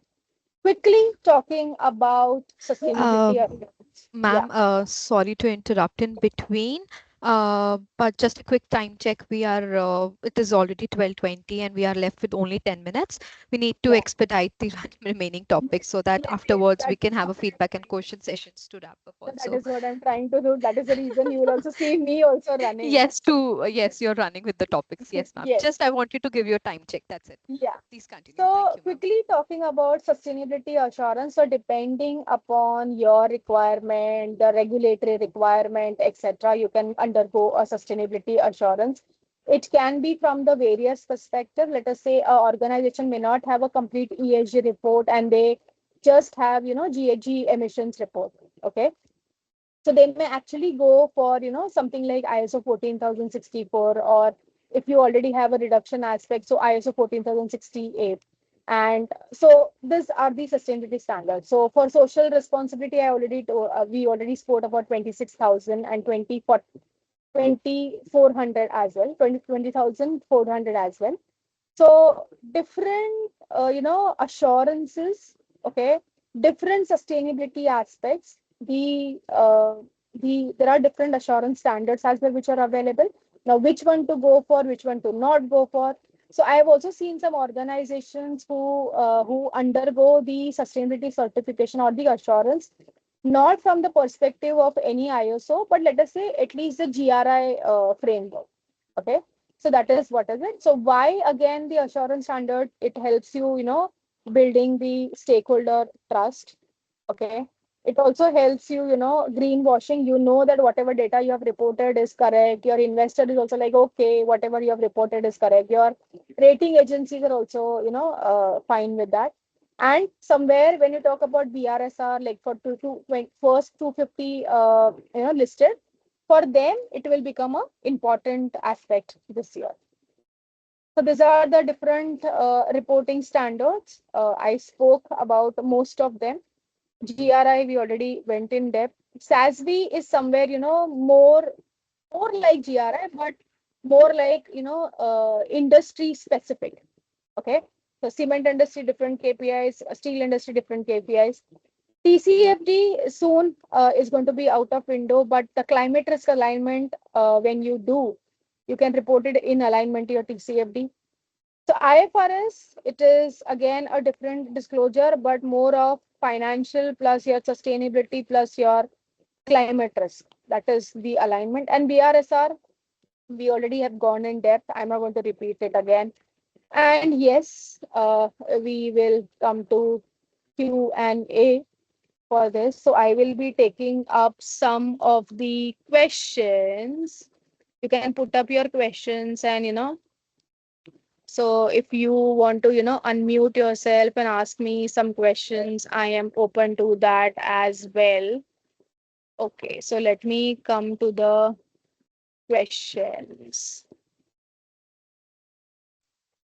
Samiksha, I have a question. Yeah, please. So can I just take up the Uh, questions in the chat and then just come to you? So I put it my questions earlier also into the chat, but somehow I think you missed it. So in case you can take up this question, probably. Yeah, please go ahead. Okay, so my question is, suppose a company is developing the GHG inventory for the first time, and then like you told that there are three categories of emissions, which is scope 1, scope 2, and scope 3. Now scope 1 and scope 2 are okay, but now there are 15 categories of emissions in scope 3. So which out of these 15 categories should a company target at a first go, and what is the basis of selecting the relevant categories? In case you can answer this question, please. Thank you. Okay, so first of all, one is I do understand scope 3 is a real hassle. I do completely agree to that. Somewhere, start with the categories where the data is easily available. Okay, for example, your business travel, your employee commute, or the raw materials that you purchase. Okay, now you can actually start. So there are some organizations that we worked with. They started with the categories like waste generator, business travel, work from home. Okay. Yes, this categories. Okay, data easily available, and at least collatable. Okay, from even though you, let us say, travel will come from your travel test, etc. But the data is easily available. You don't have to go through too much of hassle. Okay, so once you do that, develop an inventory for that. Understand what are the lacks in that. For choosing which are the relevant categories for them, what will happen is different organizations, different sectors, the categorization or the category data collection or the reporting for the category depends. Now, for example, for pharmaceuticals, let us say. Okay, I'm talking again about pharmaceutical because that was the latest SBTi assignment that we did. So for pharmaceuticals, for them, what happens is, other than category, the other than categories like franchisees, okay, all the categories become relevant, at least for the client that we recently worked with. Other than the category which actually talks about the emissions from franchises, all the other categories were relevant. Now for the IT sector, let us come to the IT sector. So for IT sector, everything that you are buying, let us say paper, pen, pencils, etc., your vehicles, your computers, your etc. So those will fall under your first two categories. Your category 3 is relevant for all the sectors. If you are consuming fuel, if you are consuming electricity, category 3 is, it is to be taken into all the considerations. Now, talking about category 4, 5, 6, 7, 8, 9, 10, 11, 12, 13, 14, 15. Okay. So for IT sector, the product is usually the software. I am just taking one example. Okay. So that may not have too much of footprint. Okay. So again, some emissions or calculation of emission related to the categories which have product aspect, that may not be relevant. Investment may not be relevant, right? Talking about financial sector. So financial sectors, franchisees may not be again relevant, but investment is again very relevant. So the sector that you're working with, okay, which category to consider, it will differ. Okay, you may take a help of the external consultant, or you may sit with all these 15 categories. You look what is relevant for you, what is relevant for your operations, and then you do the calculations, because nobody will bother you, you know uh, uh, unless you have a SBTi commitment. But if you have a SBTi commitment, you have to report everything that is relevant to you. And if they ask something that, okay, guys, please, there is too much of disturbance. Please keep your mics on mute.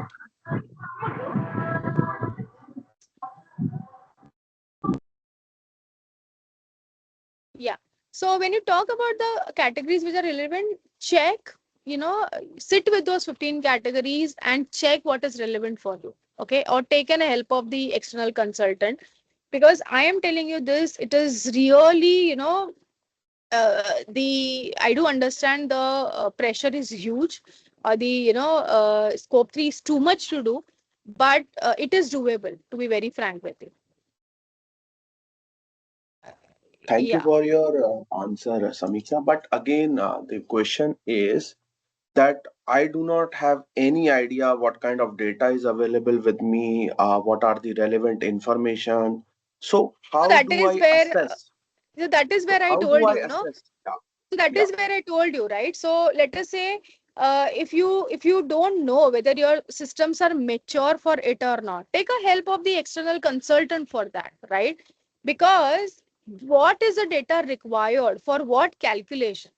Okay. Or what you can do is if you really want to, get a boost around that, you can actually get into a course which actually talks or, look at the, the reports of your peers, okay, your competitors, right?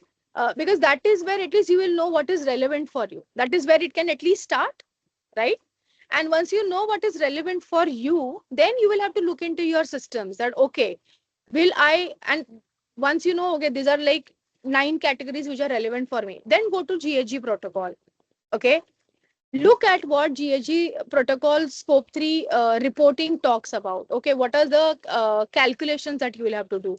For each category, how can you do the calculations? What is needed? What is the data needed for that calculations? Right. And then maybe eventually you will have to get into this thing. But my suggestion would be there could be two things that can help you in this. Okay, one is engaging with the external consultant, or one is, if you want to do it yourself, look at the data of your peers. Okay, how they reported and what have they reported, and then get into GHG. And maybe there are some courses which help you, with a very what do you say, deep aspect of all the scope 3, like what should be looked up from all the 15 categories. Maybe you can do some of those courses and you can, take it up. Understood. Thank you, Samiksha. Yeah, thank you. Yeah, so I understood SAF. So for the sustainable aviation fuel, okay, your question was, Priyam, about SAF, what exactly you wanted to know? Okay, so Hemanji, again, there are many certified courses which are available. If you do your own market research, look what is your expectation, okay? Because not one course is not going to teach you everything. What do you want to learn, and then select your course, okay? Query on carbon footprint. Suppose we have stopped using paper napkins during weekend. Let us say on every Sunday, logically speaking, we have reduced the paper napkin consumption. So can we show it as a reduction in it is not the reduction, it is just, you can say, we have avoided. Okay. That is not actually the exact reduction. And I don't think so. The paper napkins will have, too much of weightage when it comes to the emissions. Try and focus, which is very bulky for your organization. You can just show it as, we have tried to avoid by not using so many paper napkins. We have tried to avoid this many emissions. How can bank calculate GHG emissions from the microfinance loans when it does not have information on how borrowers are using these funds, especially when borrowers may also have taken loans from different banks? What are the methodology and estimation approaches that can be applied in such cases to ensure accurate attribution of emissions? Okay. So when you talk about, the microfinance loans, first of all, the first and the foremost thing that you will have to do is you will actually have to bring in a very, a very good awareness for wherever your investments lie. Okay. When it comes to the aspect, sorry, guys, please keep your mics on mute, please. This is really now getting out of hands, and I'm also not liking it now. Okay. So when you talk about Saddam, when you talk about, GHG emissions from microfinance loans, the first and foremost thing you'll have to do is you'll have to start with the awareness. Okay. So when banks, so maybe the funds that you may have, the loans that you may have already given. So there, I know it can be challenging, but there are methodologies like PCAF available, Partnership for Carbon Accounting Financials Guidance. Okay. They assess, the financial institutions on, disclosing your emissions related to their lending activities. For example, let us say if you come to that maturity where your whoever has taken the finance from you, if he is able to give you certain attribution factors, so basically calculating the bank's share of borrowers emissions. Okay, so let us say the microfinance loan, okay, let us say it is in some X sector. Okay, you can look at the investment intensity for that sector. Okay, and you can do certain calculations. Okay, also what could be done is going forward, let us say if there are new financing loans that which you are going to give, you can collect certain data in terms of the operations, at least scope 1 and scope 2 data. What is going to be the relevant scope 1 and scope 2? At least the monthly data you can capture. You can eventually, put it in the yearly aspect. GHG protocol also, when it comes to scope 3 category 15, okay, it does talk about equity and debt approach. So the emissions which are allocated based on the bank's proportional share in the borrower's total equity and debt can be calculated. Again, the emission factors or the databases for the investment level aspect are not available. You will actually have to work with your, wherever your investment is, that organization, to collect that data, and maybe you yourself will have to do that calculation and do it. Okay. And for your last question, as in your addressing the multiple loans from the different banks, so you will have to check the you'll have to check the proportional allocation. So each bank will calculate the share of borrowers emissions, okay, depending upon the ratio of its loan to borrowers total financing. Okay, and you can actually engage with lenders to harmonize the methodologies as well if possible. Okay, but best way to start the calculating the emissions would be to actually creating the awareness. Okay, that is what we are, because now going forward in India, this climate risk assessment aspect, you will have to somewhere calculate your financed emissions as well, right? So wherever we have started working, we have started engaging with not just the financial institutions, but the bigger corporates where their loan alignments are. Okay, that is what we have done. Madam, there is a requirement by 160 million tons by 2020 under Corsair. What you are not talking about will not happen in 2027. Also, okay. Also, SAP requires huge upfront investment, and it will take some time to meet. Okay. So, I don't know. Like, are we confused? Because I did not say anything about, the reduction aspect. I'm just saying if you have a SBTi alignment, okay, you will have to do it. Okay. I do understand when it comes to your sustainable aviation fuel. So, for example, somebody who does not know SAF, SAF is like a renewable or, waste derived aviation fuel. Okay, it is produced from various feedstocks, including your waste oils, your fats, your green municipal waste, your non food crops as well. So I do understand, Priyam, because I have been working with the aviation sector for some of the clients. We do work with the aviation sector, and we do have some projects which are Corsia aligned as well. So when it came to the SAF adoption and the challenges, I also somewhere know that the I think in Australia, yes, in Australia, uh, the Virgin Australia and the Qatar Airways, okay, they have partnered with the Renewable Development Australia, right, to establish a ethanol to jet facility in charter towers. So they plan to start the operations by 2039, but again, it's a complete different aspect. Okay, talking about SAF on a very high level, uh, somewhere they say that SAF is a pathway to decarbonize the emissions. Yes, there are too many R&Ds going on to it. Okay. For that matter, there was a recent report as well by BCG. I'll share the link if you want, where it does talk about that SAF industry will not be able to. It is not going to be able to reach the industry targets as given by the aviation sector by 2030.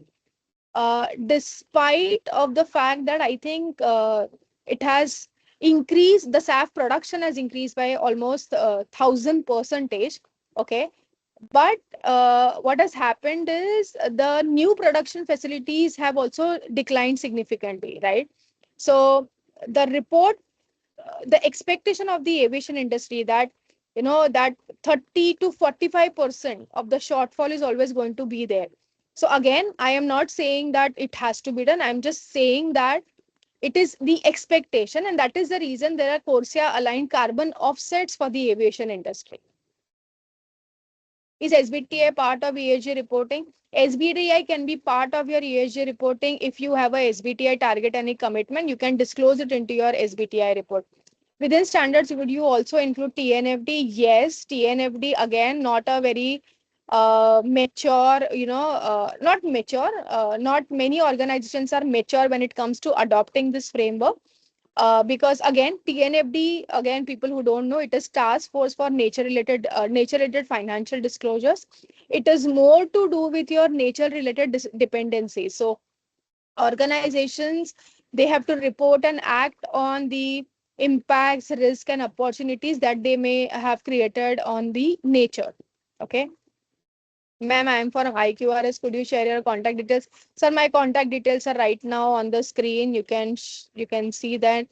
How can we control GHG emission at our home to contribute to our, do small things like switching off the electricity, sorry, not electricity, switching off your lights, fans not in use. Segregate your waste. Okay. Use reusable utensils, right? That is what it is. Can you share the link of emission factors? Yes, sir, I will share the link of emission factors. Could you please share the PPT? Yes, sir, the PPT will be shared with you. Hi, ma'am. Can you explain calculation of scope 2, 3 pharmaceutical related in any example in the Excel sheet? So, the calculations, as I told you, it is not very different from what I just showed you. We will try and plan. In fact, me and Munish ji, we have been talking. We will try and plan a very elaborative session on scope 1, 2, and 3. Okay, looking at the requirement. Again, you just have to look at the activity data, for example, fuel consumption, or let us say in pharmaceutical, there are also some VOC emissions, right? So the emissions from the raw materials that you use when they are being, when your product is being manufactured. So you look at the activity data, you look at the emission factors from different databases, and you do the calculation. And beside, sir or ma'am, I don't know, sir, who are you, but you can get in touch with me, if you have more questions on pharmaceuticals. I'm open to answering any of your question. Can you share some invitation to reduce, share some invitation? I don't know, sir, what kind of invitation you're looking at to reduce the electrical energy and water consumption. So the electrical energy, sir, go for your energy audits. Your energy auditor, he will give you a list of, you know, the list of initiatives that you can take. Even for water consumption, go for the audit. You will, the leakages, fixing up the leakages is the important aspect that you can do. For layman, suggest day-to-day measures we can take, contribute. Sir, we have already told you, switch off the tube lights, your fans, etc., when not in use. Segregate your waste, very important in India. The waste, not just in India, the global level, the waste has become a very big problem. So just please segregate your waste when you are giving it to your waste vendor, whoever it is. And do not waste water, guys. 2040, it is going to be we may say that the next war may be because of the water. So please save water wherever, reuse the water wherever possible. It is a best ESG assurance. So there is no best ESG assurance. It has to be aligned to the requirement of your organization and a requirement of the regulatory agency again. Okay, so thank you all for giving this Sunday to me, and I hope I contributed to your knowledge. You guys also contributed to my knowledge. I have learned a lot from you, your questions, etc.